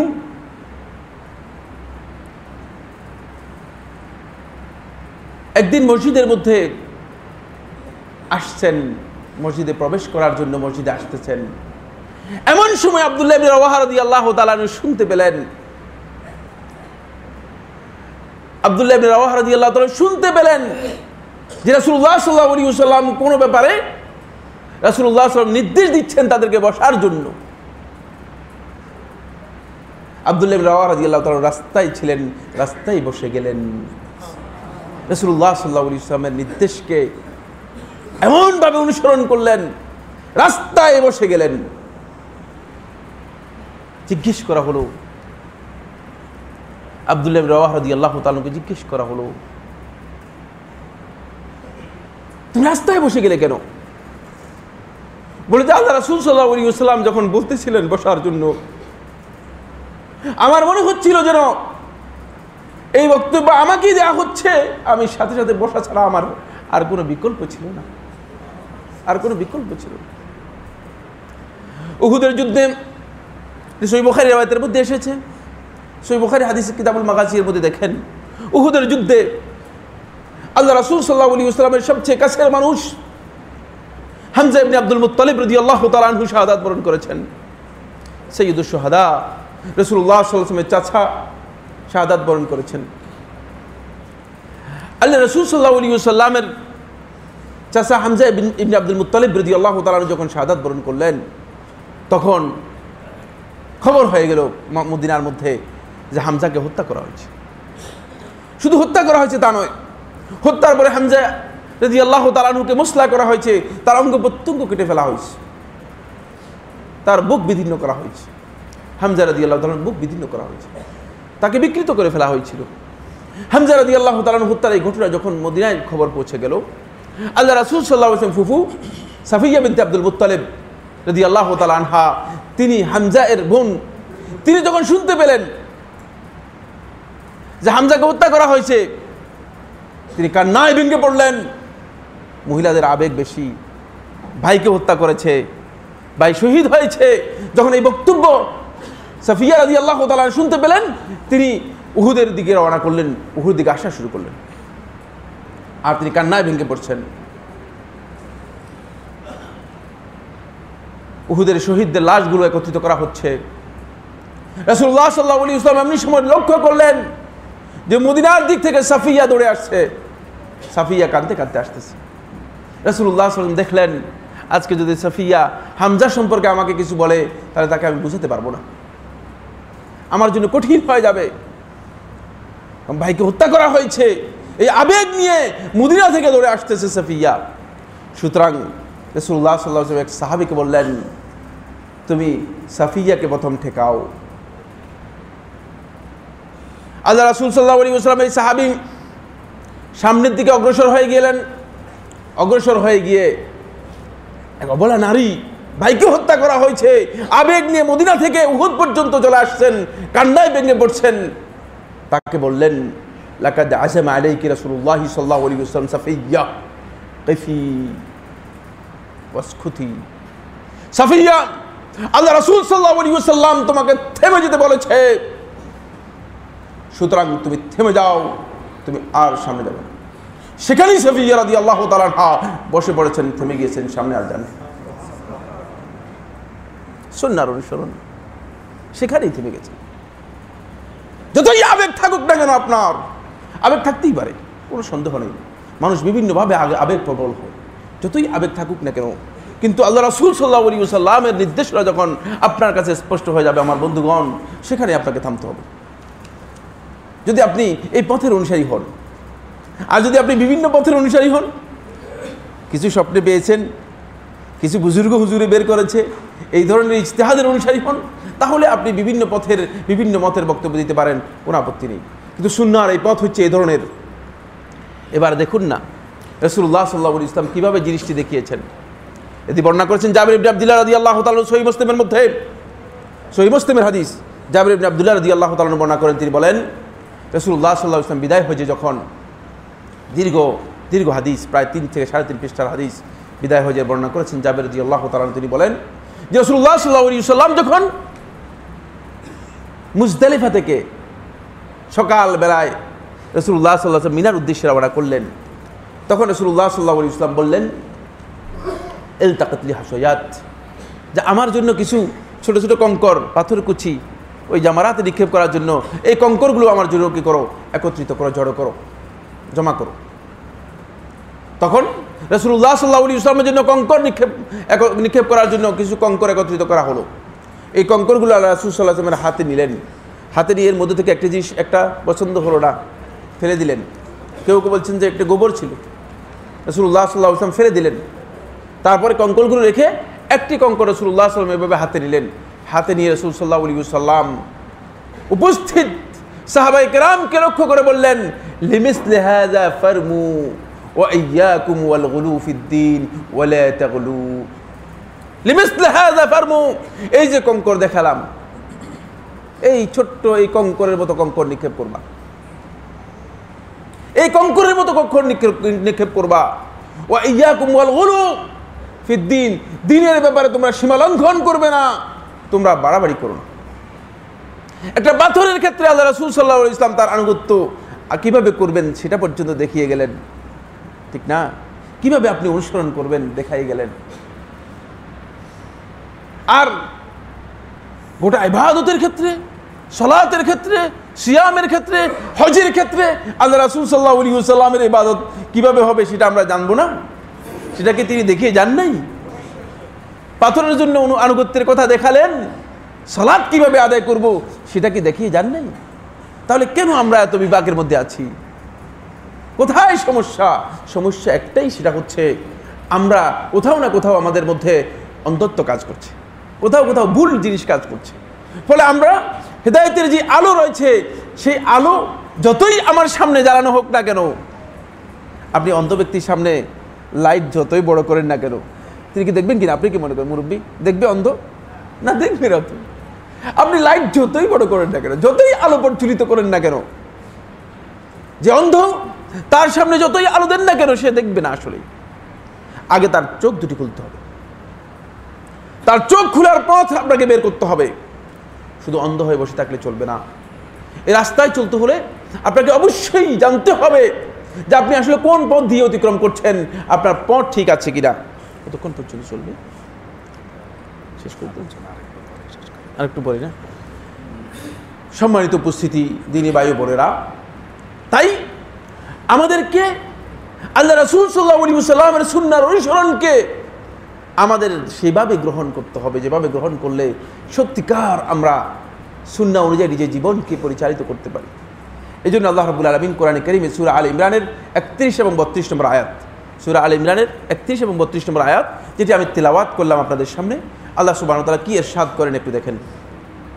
কুল ইন কুনতুম তুহিব্বুনাল্লাহা ফাত্তাবিউনি, কুল আপনি বলুন, ইন কুনতুম তুহিব্বুনাল্লাহ, যদি তোমরা আল্লাহ রাব্বুল আলামিনকে ভালোবাসে থাকো, ফাত্তাবিউনি, তাহলে আমার অনুসরণ করো। সুন্নাহর অনুসরণকে আল্লাহ রাব্বুল আলামিন আল্লাহর ভালোবাসার দলিল হিসেবে উল্লেখ করেছেন। এই আয়াতের মধ্যে তিনটি গুরুত্বপূর্ণ শিক্ষা রয়েছে। এক নম্বরের শিক্ষা হচ্ছে সুন্নাহর অনুসরণ যদি কোনো ব্যক্তি না করে তাহলে সে ব্যক্তি আল্লাহর ভালোবাসা করতে পারবে না, আল্লাহর ভালোবাসা দাবি করতে পারবে, আল্লাহর ভালোবাসা পাবে না। দুই নম্বর হচ্ছে আল্লাহর ভালোবাসার দলিল হচ্ছে রাসূলুল্লাহ সাল্লাল্লাহু আলাইহি ওয়াসাল্লামের সুন্নাহর অনুসরণ। সুন্নাহর অনুসরণ না হলে দলিল আপনি দিতে পারবেন না। আপনার জমিনের দলিল আছে না? জমিনের দলিল না থাকলে এটা জমিনের মালিকানা সাব্যস্ত হবে কিনা? সারা পৃথিবীর সমস্ত লোকেও সাক্ষ্য দিলে যদি কাগজ না থাকে তাহলে এটা মালিকানা কি হবে না? সাব্যস্ত। ঠিক আল্লাহর ভালোবাসার দলিল আপনাকে পেশ করতে হবে। এই সুন্নাহর অনুসরণের মাধ্যমে, সুন্নাহর অনুসরণ বাদ দিয়ে যদি আপনি আল্লাহর ভালোবাসার দাবি করে থাকেন, শুধুমাত্র নিছক মৌখিক দাবি হবে, এটি আপনার সাব্যস্ত হবে না। হাসান বসরি রহমতুল্লাহ আয়াতে তাফসীরের মধ্যে বলেন, হাসান বসরি রহমতুল্লাহ বলেন, ইদ্দাআ কওমুন মাহাব্বাতাল্লাহি সুবহানাহু ওয়া তাআলা, একদল লোক আল্লাহ রাব্বুল আলামিনের ভালোবাসার কথা দাবি করলো, দাবি করে বসলো আল্লাহ রাব্বুল আলামিনের ভালোবাসার কথা, আমরা আল্লাহকে ভালোবাসি। আমাদের গ্রামে গঞ্জে দেখেছি একদল লোক আছে, বলছে নামাজ রোজা না করলে কি হবে, আমার অন্তর ঠিক আছে। এরকম আছে না একদল লোক? নামাজ রোজা নেই, কিচ্ছু ঠিক নাই, উযু নাই, গোসল নাই, হজ নাই, যাকাত নাই, কিচ্ছু নাই, তাহারাত বলতে কিচ্ছু নাই, আর নিজে নিজে দাবি করে যাচ্ছে যে নামাজ রোজা নাই, কিন্তু আলহামদুলিল্লাহ আমার কি ঠিক আছে, আমার অন্তর ঠিক আছে। ভাবসাবটা এমন যে এদের অনেকে আবার আল্লাহর সাথে গোপনে গোপনে প্রেমও করে, নাউযুবিল্লাহি মিন যালিক। আল্লাহর সাথে প্রেম করা জায়েজ আছে কিনা? হারাম, হারাম। শরীহ আকীদা তাহাবিয়ার মধ্যে ইবনে আবিল ইস রাহমাতুল্লাহ আলাইহি স্পষ্ট করে উল্লেখ করেছেন আল্লাহ রাব্বুল আলামিনের সাথে প্রেম নেই। আল্লাহ রাব্বুল আলামিনের ভালোবাসার দলিল হচ্ছে মুহাম্মদ রাসূলুল্লাহ সাল্লাল্লাহু আলাইহি ওয়াসাল্লামের আনুগত্য, সুন্নাহর আনুগত্য। সুন্নাহর আনুগত্য না থাকলে আল্লাহর সাথে কোনো ভালোবাসা নেই, কোনো সম্পর্ক নেই। আপনি আল্লাহ রাব্বুল আলামিনের বান্দা কিনা সেটাও আল্লাহ রাব্বুল আলামিন স্বীকার করবে কিনা সন্দেহ।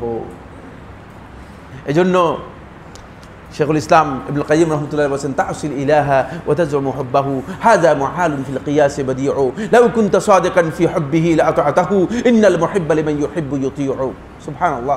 তিনি বলতেছেন তা'সিল ইলাহা ওয়া তাজমু হুব্বাহু, আল্লাহ এবং তার রাসূলের আনুগত্য বাদ দিয়ে অবাধ্য হও আর নিজে নিজে এই দাবি করো যে রাসূলকে ভালোবাসি, আল্লাহকে ভালোবাসি। এখানে আমাদের আশেকে রাসূল, সো কল্ড আশেকে রাসূল পাওয়া যায় আমাদের দেশে বহু, যেগুলো দেয়ালের মধ্যে আশেকে রাসূল, বুঝতে পেরেছেন কিনা?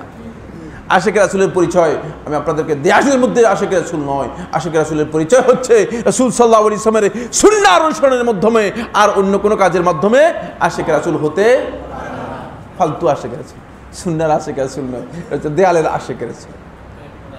তাসিল ইলাহা ওয়া তাজউমু হুব্বাহু, আল্লাহ এবং তার ভালোবাসার রাসূলের ভালোবাসার দাবি করছো অথচ নির্দেশনা লঙ্ঘন করছো, এটা কিভাবে হতে পারে? হাযা মুহালুন ফিল কিয়াস বাদি, অসম্ভব, ইম্পসিবল, মোটেও হতে পারে না। ফিল কিয়াস বাদিউ, কিয়াসের মধ্যে এটা স্পষ্ট যে আল্লাহর অবাধ্য যে হবে, রাসূলের অবাধ্য যে হবে, সে আল্লাহ এবং তার রাসূলকে ভালোবাসে না, সে ভালোবাসে না।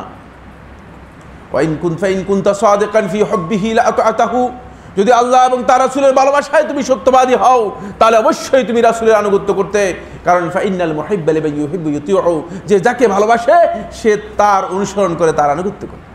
আপনি দেখেন না, আপনারা রাগ করেন না, আমি যখন আপনাদের টুপির দিকে তাকাই আমি বুঝতে পারি যে আপনার হুজুরে যে টুপি দিয়েছে আপনিও সেই টুপি দিয়ে আসছেন, ঠিক কিনা? মানে টুপির পর্যন্ত আনুগত্য করে যাচ্ছেন কোন ব্যক্তির, কিন্তু আমার নবী সাল্লাল্লাহু আলাইহি ওয়াসাল্লামের হাদিসের আনুগত্য করতে পারলেন না। এটা কেমন হতে পারে? এটা আমরা কোন সুন্নাত আলোচনা করছি? আল্লাহ রাসূল সাল্লাল্লাহু আলাইহি ওয়াসাল্লাম ভালোবাসার কথা বলেন, অথচ তার হাদিস যখন আপনার সামনে বলা হয় তখন আপনি আস্তে করে হাদিসকে অস্বীকার করে বসেন। হতে পারে? বন্ধুগণ, একটু চিন্তা করুন, একটু চিন্তা করলেই আপনার কাছে হয়তো দিগন্ত উন্মুক্ত হতে পারে। কোরআন এবং সুন্নাহর অনুসরণ ছাড়া আর নাজাতের কোনো পথ নেই, একটাই পথ। এই জন্য রাসূল সাল্লাল্লাহু আলাইহি ওয়াসাল্লাম এই পথটাই দেখিয়েছেন। সুতরাং ইমাম হাসান বসরি রাহমাতুল্লাহি আলাইহি তাফসীরের মধ্যে বলেন, ইদ্দা কওমুন মাহাব্বাতাল্লাহি সুবহানাহু ওয়া তাআলা, একদল লোক আল্লাহর ভালোবাসার কথা দাবি করলো, ফাবতালাহুমুল্লাহু বিহাযিহিল আয়া, তাদেরকে আল্লাহ রাব্বুল আলামিন এই আয়াতের মাধ্যমে একটা পরীক্ষা দিলেন, বলে যে পরীক্ষায় উত্তীর্ণ হও তারপরে ভালোবাসা নিয়ে আসো। পরীক্ষাটা হলো এটাই, ফাত্তাবিউনি, আমার আনুগত্য করো। যদি রাসূলের আনুগত্য না থাকে তাহলে ভালোবাসার দাবি করো না, এই ভালোবাসার কোনো দাম নেই। তাই আল্লাহ রাব্বুল আলামিনের ভালোবাসার দাবি করবেন, রাসূলের আনুগত্যের দলিল পেশ করবেন। আমার বন্ধু, আল্লাহ রাব্বুল আলামিন দুনিয়াতে আপনাকে একটি পুরস্কার দিবে এবং আখিরাতে আরেকটি পুরস্কার দিবে। সুবহানাল্লাহ। দুনিয়াতে নগদ পুরস্কার দিবে, আল্লাহ রাব্বুল আলামিন বলে দিচ্ছেন ইউহিব্বুকুমুল্লাহ, আল্লাহ রাব্বুল আলামিন আপনাকে ভালোবাসবে। এত বড় গ্যারান্টি আর কোনো কাজের মধ্যে আল্লাহ সুবহানাহু ওয়া তাআলা দেন নেই। আল্লাহ রাসূল সাল্লাল্লাহু আলাইহি ওয়াসাল্লামের সুন্নাহর আনুগত্য করলেই মূলত আল্লাহ রাব্বুল আলামিনের ভালোবাসা পাওয়া যাবে, অন্যথায় আল্লাহ রাব্বুল আলামিনের ভালোবাসা পাওয়া সম্ভব নয়। সুতরাং এটাকে সামনে রেখে শেখুল ইসলাম ইবনে তাইমিয়া রাহমাতুল্লাহি মাজমু ফাতোয়ার মধ্যে উল্লেখ করেছেন, এবং তিনি আরেকটি কিতাব লিখেছেন, আল ফারকু বাইনা আউলিয়াই রহমান ওয়া আউলিয়াই শয়তান। ওলি দুই ধরনের, শয়তানের ওলি একদল আছে, আর এটা হচ্ছে রহমানের ওলি। এদের মধ্যে পার্থক্য কি, এই বিষয়ে একটা কিতাব লিখেছেন শেখুল ইসলাম আহমদ ইবনে আব্দুল হালিম ইবনে তাইমিয়া রাহমাতুল্লাহি আলাইহি। তিনি এই কিতাবের মধ্যে আলোচনা করেছেন, তিনি বলেছেন যে সুন্নাহর অনুসরণ যদি কোনো ব্যক্তি না করে কিয়ামত পর্যন্ত সে আল্লাহর ওলি হতে পারবে না। মিথ্যা কথা, সে আল্লাহর ওলি নয়। বুঝতে পেরেছেন কিনা? যদিও তাকে দেখতে পাচ্ছ তোমরা আকাশ দিয়ে উড়ে যাচ্ছে, যদিও তুমি তাকে দেখতে পাও যে অনেক বড় অগ্নিকুণ্ডের মধ্যে বসে আছে, বসে বসে হাসতেছে, তাহলেও তাকে তুমি আল্লাহর ওলি অস্বীকার করবে, সে আল্লাহর ওলি হতে পারে না, আল্লাহর ওলি হবে না। সুন্নাহর অনুসরণ এর মধ্যেই মূলত আল্লাহ রাব্বুল আলামিনের ভালোবাসা নিহিত রয়েছে। এজন্য আল্লাহ সুবহানাহু ওয়া তাআলা বলে দিয়েছেন, ওয়াল্লাযীনা আমানু আশাদ্দু হুব্বান লিল্লাহ, যারা ঈমানদার তারাই আল্লাহ রাব্বুল আলামিনকে সবচেয়ে বেশি ভালোবাসে। আল্লাহকে সবচেয়ে বেশি ভালোবাসে ঈমানদার ব্যক্তিরা। আপনি যদি এই ঈমান না থাকে তাহলে আপনি আল্লাহ সুবহানাহু ওয়া তাআলাকে সবচেয়ে বেশি ভালোবাসতে পারবেন না। আমার বন্ধুগণ, আল্লাহ রাসূলের ভালোবাসার দলিল হচ্ছে, শেষ কথা আর বাড়াবো না, প্রশ্ন দেখেছি যে প্রশ্ন বেড়ে যাচ্ছে, প্রশ্ন কমানোর জন্য আর প্রশ্ন নেবেন না, আর প্রশ্ন নেবেন না, যেতে হবে। মানে আমাদের সকাল থেকেই প্রোগ্রাম থাকে। তো বন্ধুগণ, যেটা বলতেছিলাম সেটি হলো এই, রাসূলুল্লাহ সাল্লাল্লাহু আলাইহি ওয়াসাল্লামের আনুগত্য রাসূল সাল্লাল্লাহু আলাইহি ওয়াসাল্লামের ভালোবাসার দলিল, ভালোবাসার দলিল। আনাস ইবনে মালিক রাদিয়াল্লাহু তাআলা বর্ণিত, মুসনাদ আহমদের এই হাদিসটি বলে শেষ করব। এই হাদিসটি সহিহ সনদে বর্ণনা করেছেন আনাস ইবনে মালিক রাদিয়াল্লাহু তাআলা। তিনি বলেন, আনাস রাদিয়াল্লাহু তাআলা বলেন যে আমার কাছে তরকারির মধ্যে সবচেয়ে খারাপ নিকৃষ্ট ঘৃণিত তরকারি ছিল লাউ। লাউ চিনেন তো আপনারা?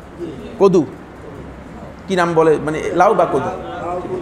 লাউ কদু একই জিনিস, মানে নাম ভিন্ন, মানে দুটা বক্তব্য ভিন্ন। আমার কাছে সবচেয়ে নিকৃষ্ট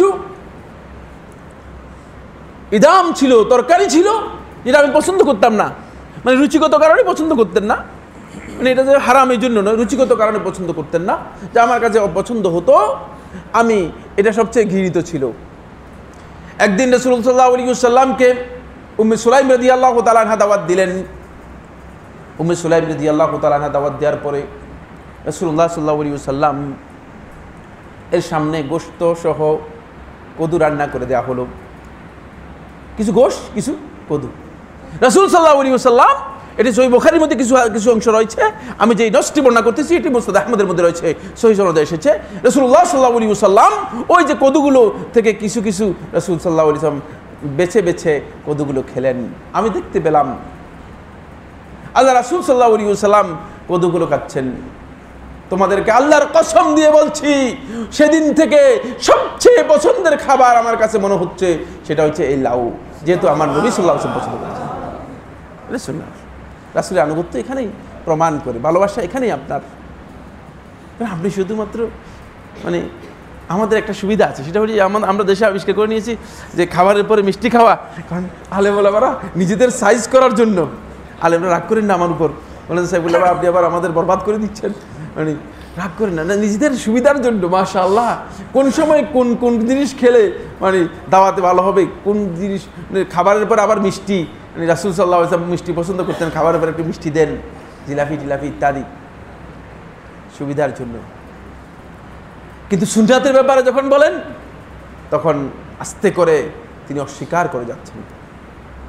আমার বন্ধুগণ, সুন্নাহকে অস্বীকার করে জান্নাতের কোনো পথ নেই, জান্নাতের পথ একটাই। এজন্য সমস্ত উলামায়ে কেরাম এই কথা বলেছেন, জান্নাতের পথ এবং নাজাতের পথ হচ্ছে একটাই, সেটা হচ্ছে সুন্নাহর উপর আপনি আরোহণ করতে হবে, সুন্নাহর উপর আপনাকে উঠতে হবে, সুন্নায় না উঠলে চলবে না। সর্বশেষ কথা ইমাম মালিক রাহমাতুল্লাহ বলেছেন, কত সুন্দর করে বলেছেন। ইমাম দারুল হিজরা নবী সাল্লাল্লাহু আলাইহি ওয়াসাল্লামের মসজিদের মধ্যে হাদিসের দার্স দিতেন। ইমাম মালিক রাহমাতুল্লাহ বলেছেন, আস-সুন্নাতু কাসাফিনাতি নূহ ফামান রাকাবাহা নাজা ওয়া মান লাম ইয়ারকাবহা হালাক। ইমাম মালিক রাহমাতুল্লাহ বলেন, সুন্নাহ হচ্ছে কাসাফিনাতি নূহ, নূহের কিস্তির মতো। নূহ আলাইহিস সালাতু কিস্তির কথা শুনেছেন না?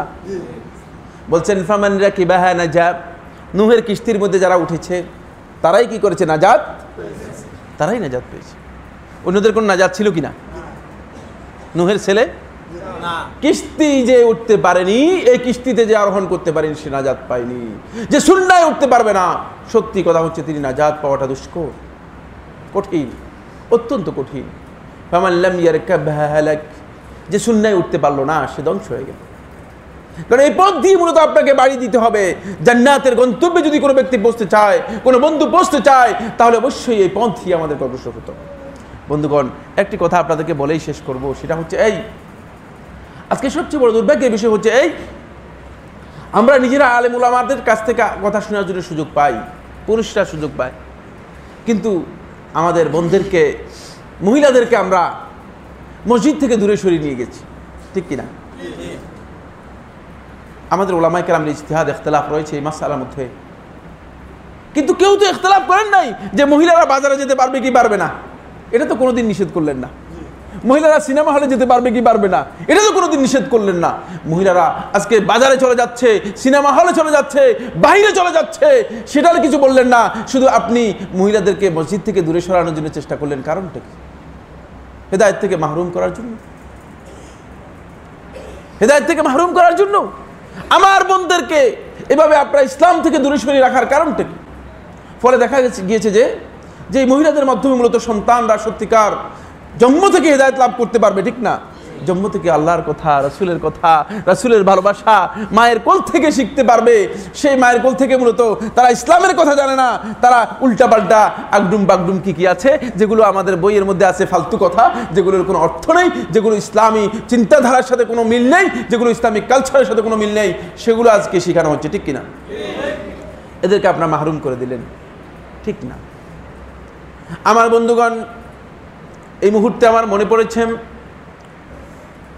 আল ইসাবার মধ্যে ইবনে হাজার আসকালানী রাহমাতুল্লাহ উল্লেখ করেছেন, আল্লাহ রাসূল সাল্লাল্লাহু আলাইহি ওয়াসাল্লামের সাহাবিয়া উম্মি শুরাইক গাজিয়া বিনতে জাবির ইবনে হাকিম আল আসাদিয়্যা রাদিয়াল্লাহু তাআলা আনহা সম্পর্কে এই মহিলার দাওয়াতের মাধ্যমে তার সম্প্রদায়ের, তার কওমের সমস্ত লোক ইসলাম গ্রহণ করেছে, বলেন সুবহানাল্লাহ।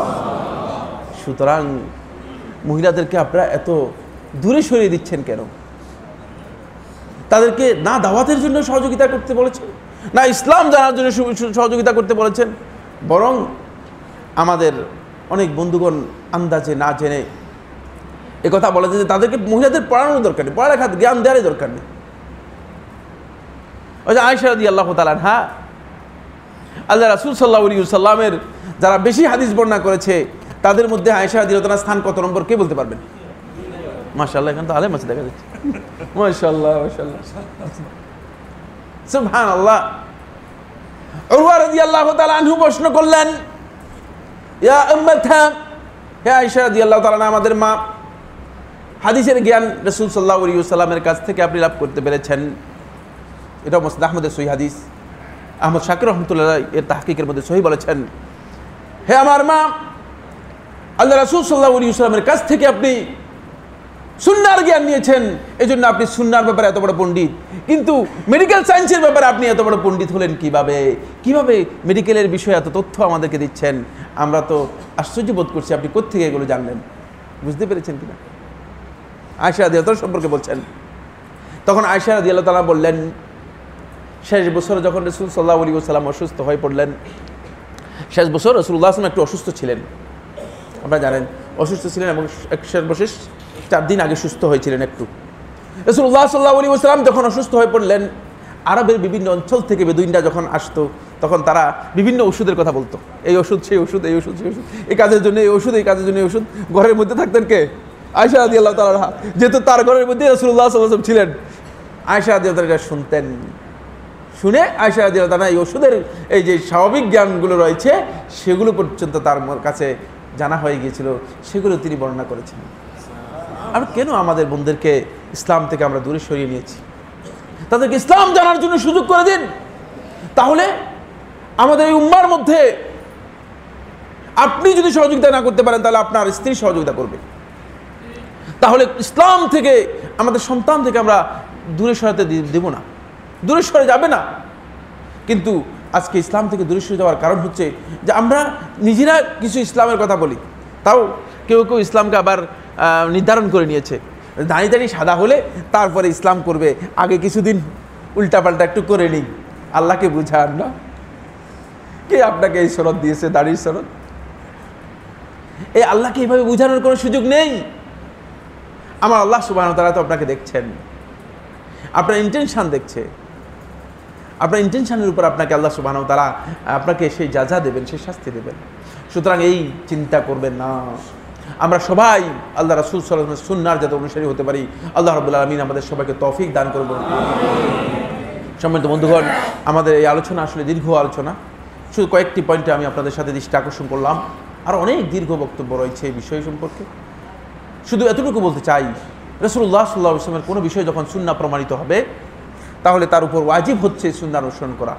এ বিষয়ে ইমাম শাফি রহমতুল্লাহ বলেছেন, ইমাম শাফি রহমতুল্লাহ থেকে সহিহ সনদে বর্ণিত হয়েছে, তিনি বলেন, মান ইস্তাবানাত লাহু সুন্নাতু রাসূলিল্লাহি সাল্লাল্লাহু আলাইহি ওয়াসাল্লাম ফি মাসআলা, কোনো একটা মাসআলার ব্যাপারে যখন কোনো ব্যক্তির কাছে রাসূল সাল্লাল্লাহু আলাইহি ওয়াসাল্লামের সুন্নাত স্পষ্ট হয়ে যাবে, ফালা ইয়াহিল্লু লাহু আন ইয়াত্তাবিআ গায়রাহা, তার জন্য অন্য কিছুর অনুসরণ করা জায়েজ নেই।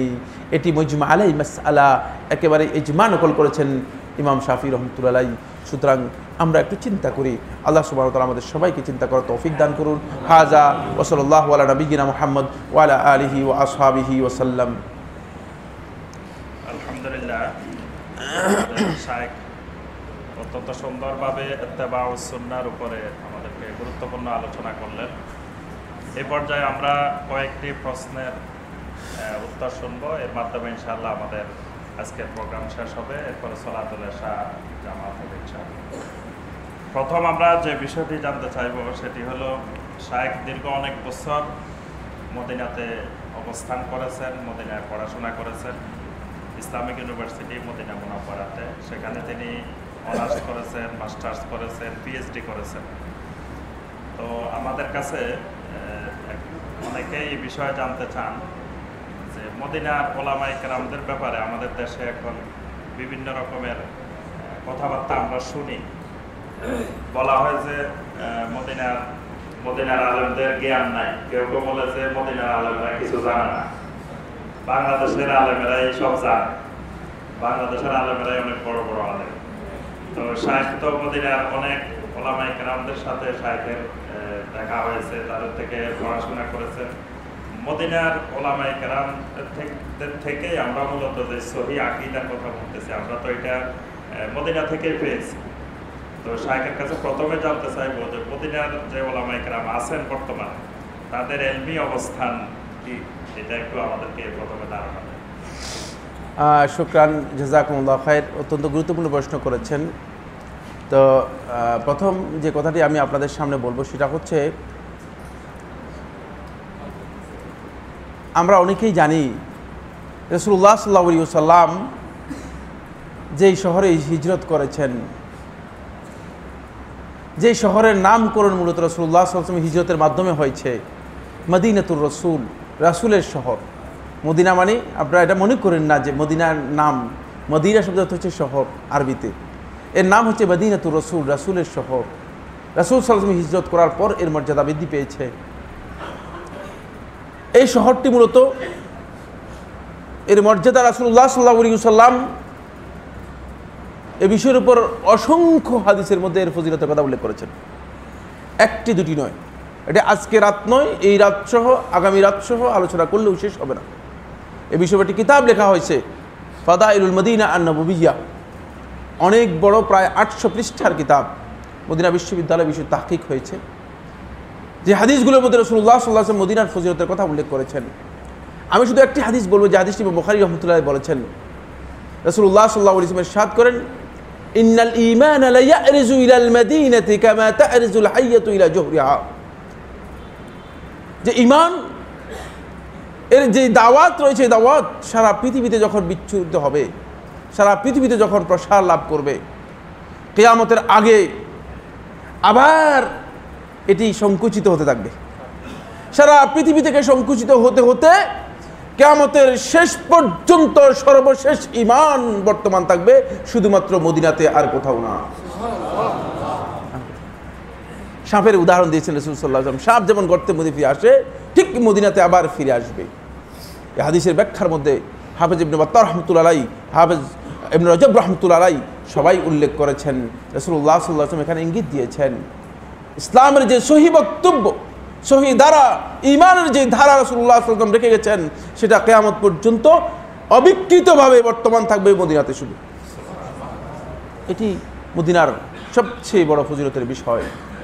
সেই বিষয়টি আমি সাইফুল্লাহ যদি বাংলাদেশ থেকে মদিনাতে না যেতাম, 18 বছর মদিনা ইউনিভার্সিটিতে ছিলাম, যদি মদিনাতে 18 বছর না থাকতাম, তাহলে আমার কাছে উপলব্ধ হতো না, আমি বুঝতে পারতাম না।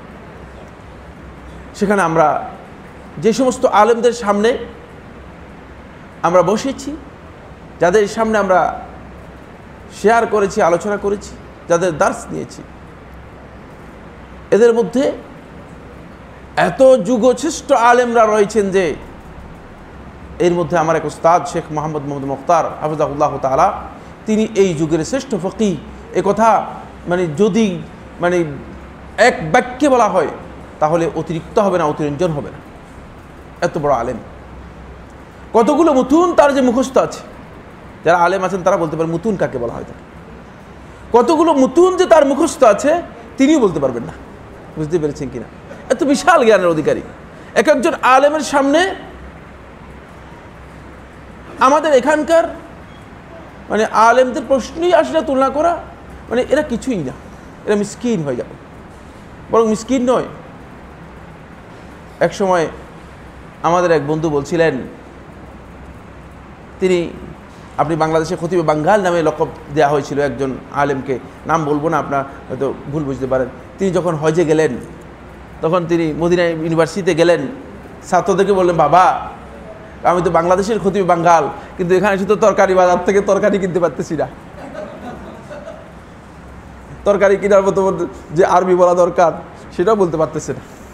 কারণ হচ্ছে মানে আপনার সেই এখানে আমরা সবচেয়ে বড় সমস্যা সেটা হলো আমরা কোরআন এবং হাদিসের চর্চা করি, কিন্তু আমাদের ভাষায় আমাদের ইচ্ছা মতো চর্চা করছি। আল্লাহ রাসূল সাল্লাল্লাহু আলাইহি ওয়াসাল্লামের ভাষায় আরবিতেও আমাদের দুর্বলতা রয়েছে। অথচ আপনি পার্শ্ববর্তী দেশ ভারতে যান, আলেমদেরকেই বলছি, ভারতে যান, এমন এমন আলেম রয়েছে যারা আরবিতে মানে নির্দ্বিধায় বলে যাচ্ছে, বেতলাকা বলে যাচ্ছে, এবং তাদের ভাষাগত জ্ঞান, তাদের এলিম কত বিশাল পর্যায়ের। আমাদের এর কারণ হচ্ছে একটাই, সেটা হলো এই আমরা অল্পেতে মনে করি যে আমি অনেক জেনে গিয়েছি, আর আপনারা তো আমাকে মানে জোর করে শেখ বানাই ফেলছেন। বুঝতে পেরেছেন কি না? না, আমি এখানে শেখ হয়েছি, আমার যদি মানে মনে করেন আমার শেখরা যদি দেখে যে কি তুমি শেখ হলা কীভাবে। আমাদের এক বন্ধু, আমাদের বাংলাদেশের সবচেয়ে বড় আলেমদের মধ্যে একজন, তিনি বললেন যে এক শেখের কাছে বললেন যে শেখ, আমরা আলহামদুলিল্লাহ আমরা 4 ভাই আছি, আমরা 4 ভাই আলেম। না, আমার বড় ভাই আলেম, ওর 4 ভাই আলেম, মানে কারা কারা আলেম? বলে আমার বড় 3 ভাই আছে, এরাও আলেম। বলছে তারপরে আমিও আলেম। আনতা বড় তো আলেম, তুমি নিজেও আলেম। মাশাআল্লাহ মাশাআল্লাহ, মানে তিনি আশ্চর্য বোধ করছেন যে তুমি কি বলতেছো, এটা তুমি আলেম। আমার বন্ধুগণ, শেখ বিন বাজ রহমতুল্লাহ আলাইহির সামনে বহুবার বসেছি, যেটা হাদিস নয় বলেছেন, আমি সকল প্রচেষ্টা করেও সেটাকে হাদিস বলতে পারিনি, হাদিস সাব্যস্ত করতে পারিনি আমার তাহকিকে। বুঝতে পেরেছেন কিনা? হাদিসের উপর আমরা তো কিছু পড়েছি, ইসলামিক ল এর উপর, ফিকহুল মুকারনের উপর পিএইচডি করেছি মদিনা বিশ্ববিদ্যালয়, কিন্তু তারপরেও মানে এই সমস্ত শেখদের জ্ঞানের সামনে মানে একেবারেই তুচ্ছ, কিচ্ছু না, এদের সামনে একেবারে তুচ্ছ। আমরা মনে করি শুধু দাবি করলেই আলেম হওয়া যায় না, কিন্তু আমাদের মধ্যে একটা মিসকনসেপ্ট রয়েছে, সেটা হচ্ছে এই আমরা আহলুল ইলমদেরকে আসলে তুচ্ছ জ্ঞান করি, এটা ঠিক না। মদিনাতে অনেক বড় বড় আলেম রয়েছেন। শেখ হাম্মাদ আল আনসারী রহমতুল্লাহ আলাইহি, তিনি হাদিসের অনেক বড় জ্ঞানী ছিলেন। তিনি সরাসরি রাসূলুল্লাহ সাল্লাল্লাহু আলাইহি ওয়াসাল্লাম পর্যন্ত সনদ দিয়ে হাদিস বর্ণনা করতেন। বুঝতে পেরেছেন কিনা? এই যুগে এমন ব্যক্তি রয়েছে যিনি কুতুবে সিত্তার হাদিসগুলোকে তার সনদে, মানে তার নিজের সনদে, এখানে যারা আলেম আছে তারা বুঝার কথা, তার নিজের সনদে রাসূলুল্লাহ সাল্লাল্লাহু আলাইহি ওয়াসাল্লাম পর্যন্ত রিওয়ায়াত করে যাচ্ছেন শেখ মুহাম্মদ হাসান দুদু রহমাতুল্লাহ হাফিজাহুল্লাহ তাআলা। যিনি নিজের সনদে রাসূল সাল্লাল্লাহু আলাইহি ওয়াসাল্লাম পর্যন্ত হাদিস বর্ণনা করে যাচ্ছেন। সুতরাং মানে না জেনে আপনি আন্দাজে আগাবেন না, ভুল পথে কোনো সময় আগাবেন না। বুঝতে পেরেছেন কিনা? এটা আপনাদের ভুল।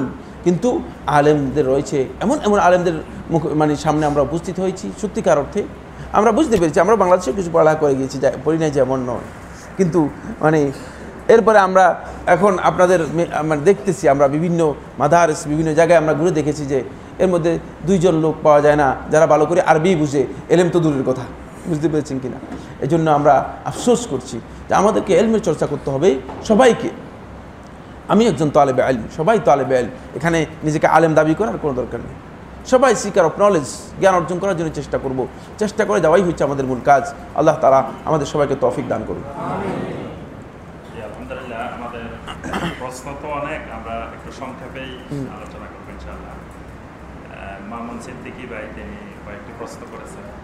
একটি হলো হাত বাঁধার ব্যাপার, সেটি উনি বলছেন যে নামাজের সময় বুকে হাত বাঁধতে হবে নাকি নাভির নিচে, নাকি উভয়টা সহি, আবার পুরুষ আর মহিলারা 2 জায়গায় বাঁধা, এইটার ব্যাপারে। ধন্যবাদ। এটি একটি বিতর্কিত মাসালা। নামাজের সময় বুকে হাত বাঁধার ব্যাপারে এবং নাভির নিচে বাঁধার ব্যাপারে 2 ব্যাপারেই হাদিস রয়েছে। নাভির নিচে বর্ণিত যে হাদিসটি আলী ইবনে আবি তালিব রাদিয়াল্লাহু তাআলা থেকে ইমাম তিরমিজি রাহমাতুল্লাহ সুনানের মধ্যে বর্ণনা করেছেন এবং আবু দাউদের সুনান এক riwayat-এর মধ্যে এসেছে, এটিকে অধিকাংশ আহলুত তাহকিক বাকি উলামা ইকরাম দাঈফ বলেছেন, দুর্বল বলেছেন, এবং এই বিষয়ের উপর একটা কিতাবও লিখেছেন। এমন এই কিতাবটি খুব গুরুত্বপূর্ণ। মোহাম্মদ হায়াত সিন্দি রহমতুল্লাহ আলাইহি একটি কিতাব লিখেছেন এই হাদিসের তাহকিকের উপর। সেখানে এই হাদিসটাকে মূলত বিতর্কিত, যথেষ্ট বিতর্কিত উল্লেখ করা হয়েছে। আর বুকের উপর হাত বাঁধার বিষয়ে যে হাদিসটি রয়েছে, এটি 2টি বর্ণনার মধ্যে এসেছে। ওয়াইল ইবনে হুজর রাদিয়াল্লাহু তাআলা একটি হাদিসের মধ্যে রাসূলুল্লাহ সাল্লাল্লাহু আলাইহি ওয়াসাল্লামের এই হাদিসটি বর্ণনাটিকে আরেকটা আবু উমামা বাহিলী রাদিয়াল্লাহু তাআলা বর্ণিত হাদিসের মধ্যে, এই দুটাকেই শেখ নাসিরউদ্দিন আলবানী রহমতুল্লাহ সহি বলেছেন। এই হাদিসের মধ্যেও যথেষ্ট বিতর্কের কথা রয়েছে, কিন্তু শেখ নাসিরউদ্দিন আলবানী রহমতুল্লাহ সহ আলেমদের মধ্যে অনেক মুহাক্কিক উলামা ইকরাম সহি বলেছেন। 2টি বিষয় মূলত আলেমদের মাঝে বিতর্কিত রয়েছে। ফলে ইমাম তিরমিজি রহমতুল্লাহ খুব সুন্দর একটি সমাধান দিয়েছেন, সেটা হচ্ছে এই ব্যাপারে ওয়াসাআত রয়েছে, উদারতা আছে। বুঝতে পেরেছেন কিনা? উদারতা আছে। এখন উদারতা আছে, সুন্নাহ অনুসরণ যদি কেউ করতে চান তিনি রাসূলুল্লাহ সাল্লাল্লাহু আলাইহি ওয়াসাল্লাম সুন্নাহ অনুযায়ী বুকের উপর বাঁধাটাই হচ্ছে সুন্নাহ। বাকি কেউ যদি নাভির নিচে বাঁধেন তার সাথে এ নিয়ে কোনো বিতর্ক করার বিষয় নয়, যেহেতু এই মর্মে যে রেওয়ায়তটি রয়েছে সেই রেওয়ায়তটি নিয়েও আলেমদের মাঝে বক্তব্য রয়েছে এবং সালাফদের আমল দিয়ে ইমাম তিরমিজি রহমতুল্লাহ উল্লেখ করেছেন যে এর মধ্যে সালফে সালেহিন উদারতা দেখিয়েছেন, এখানে বাড়াবাড়ির কোনো সুযোগ নেই। ভাইয়ের আরেকটি প্রশ্ন হলো, কোনো ব্যক্তি মুসলমানের ঘরে জন্ম নিল, আল্লাহকে স্বীকার করলো কিন্তু সালাত আদায় করলো না, ইবাদত বন্দেগী করলো না, সে কি জান্নাতে যাবে?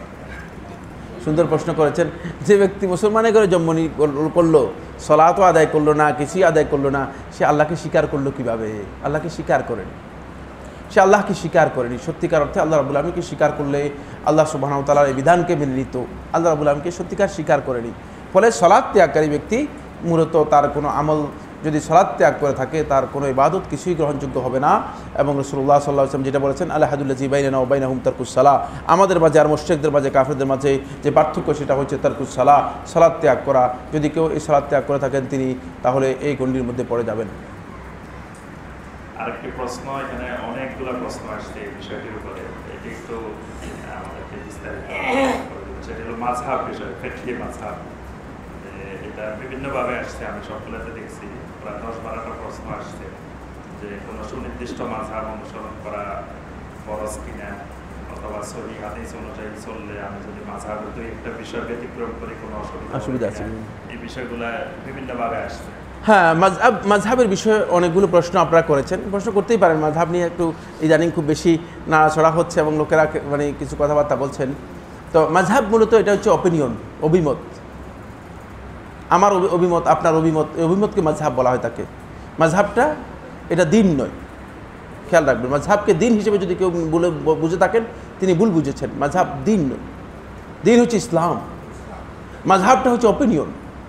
অনেক উলামায়ে কেরাম যখন আইম্মাতুল ইজতিহাদ ইমামগঞ্জ যখন আসলেন তখন সবাই ইজতিহাদ করেছেন। ইজতিহাদ করার পরে তারা অপিনিয়ন দিয়েছেন এবং তাদের এই অপিনিয়নটুকু মূলত ইজতিহাদের মাধ্যমে তারা অপিনিয়ন দিয়েছেন কোরআন এবং হাদিসের আলোকে। সেই ক্ষেত্রে একজন ব্যক্তি তিনি যখন কোনো আলেমের এবং অপিনিয়নকে গ্রহণ করবেন তাকে একটা জিনিস দেখতে হবে, সেটা হচ্ছে যদি তার কাছে জানার সুযোগ থাকে এটি কোরআন এবং হাদিস অনুযায়ী যথাযথ কিনা। কোরআন হাদিস অনুযায়ী যদি যথাযথ না হয়ে থাকে তাহলে যেটি কোরআন হাদিস অনুযায়ী যথাযথ সেটাকেই মেনে নেবেন। আর যদি তিনি মনে করেন যে না, কোরআন হাদিস অনুযায়ী এই বক্তব্য ঠিক আছে, তাহলে তিনি কোনো ব্যক্তির অপিনিয়ন গ্রহণ করতে কোনো অসুবিধা নেই।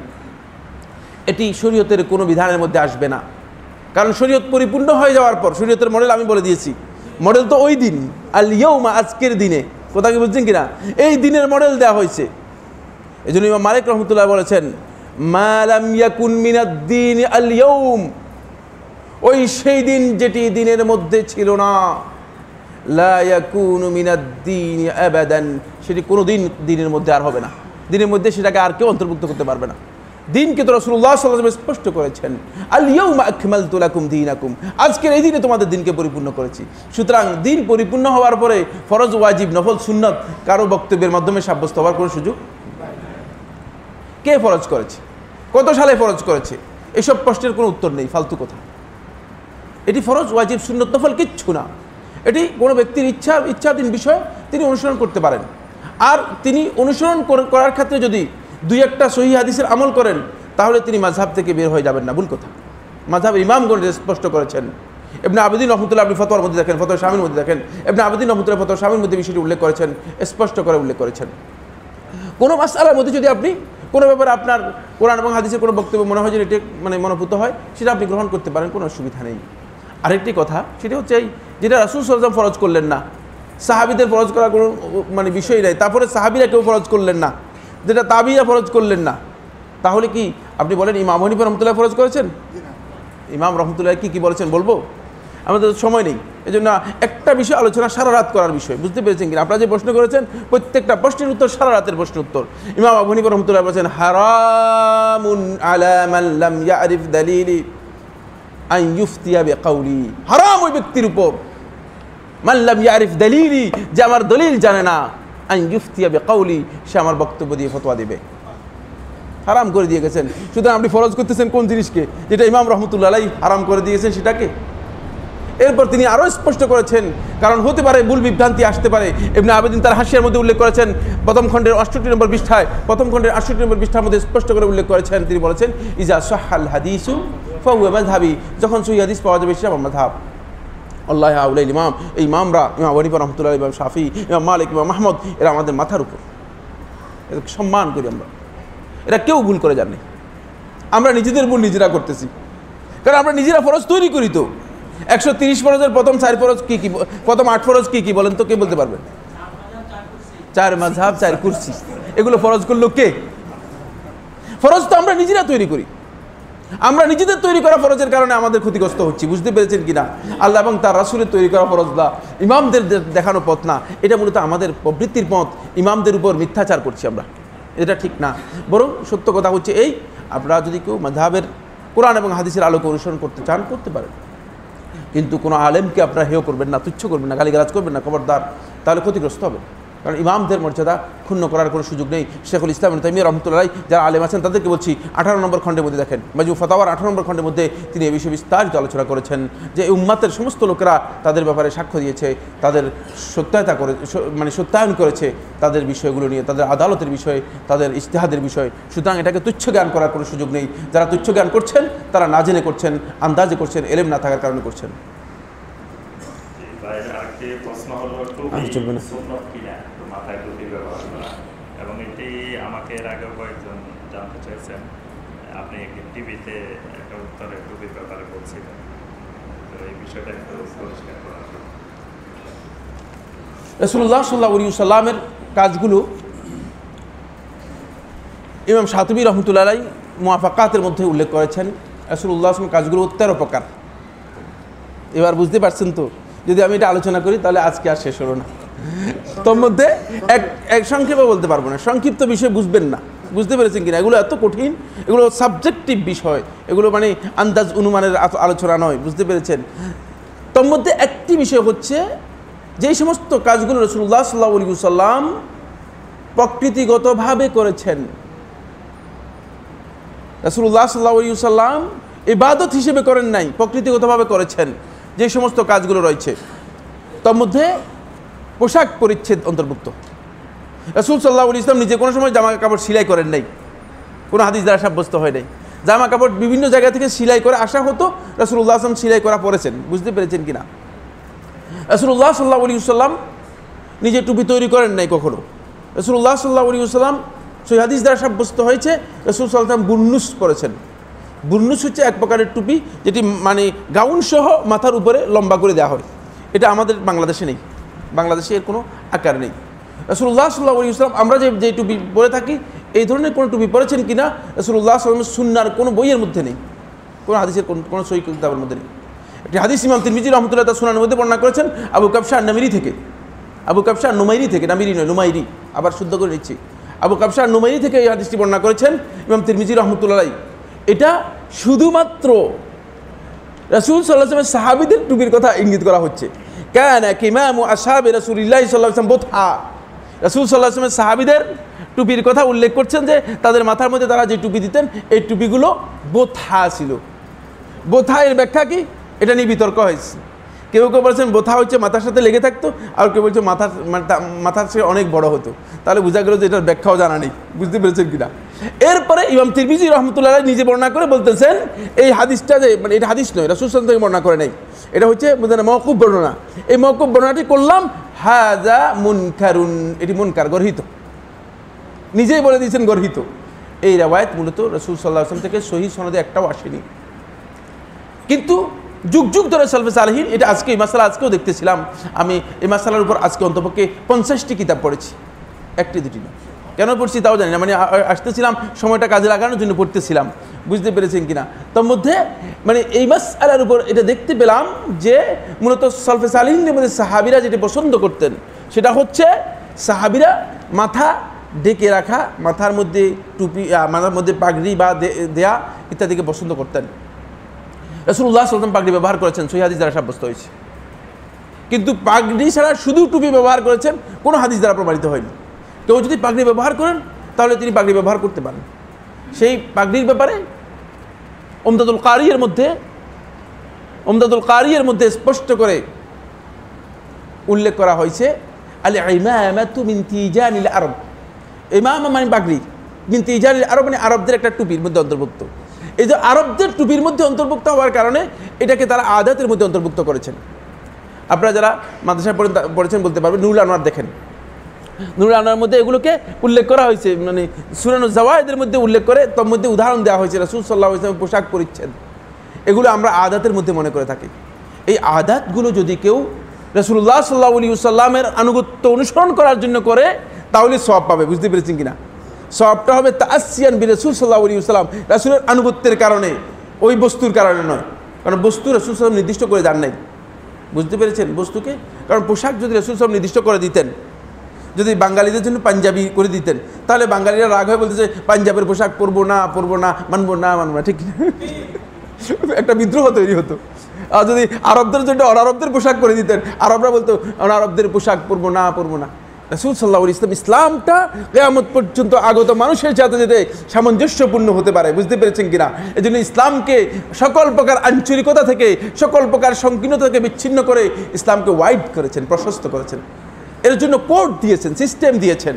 সেই কোড আপনাদেরকে জানতে হবে, কোড ফলো করতে হবে।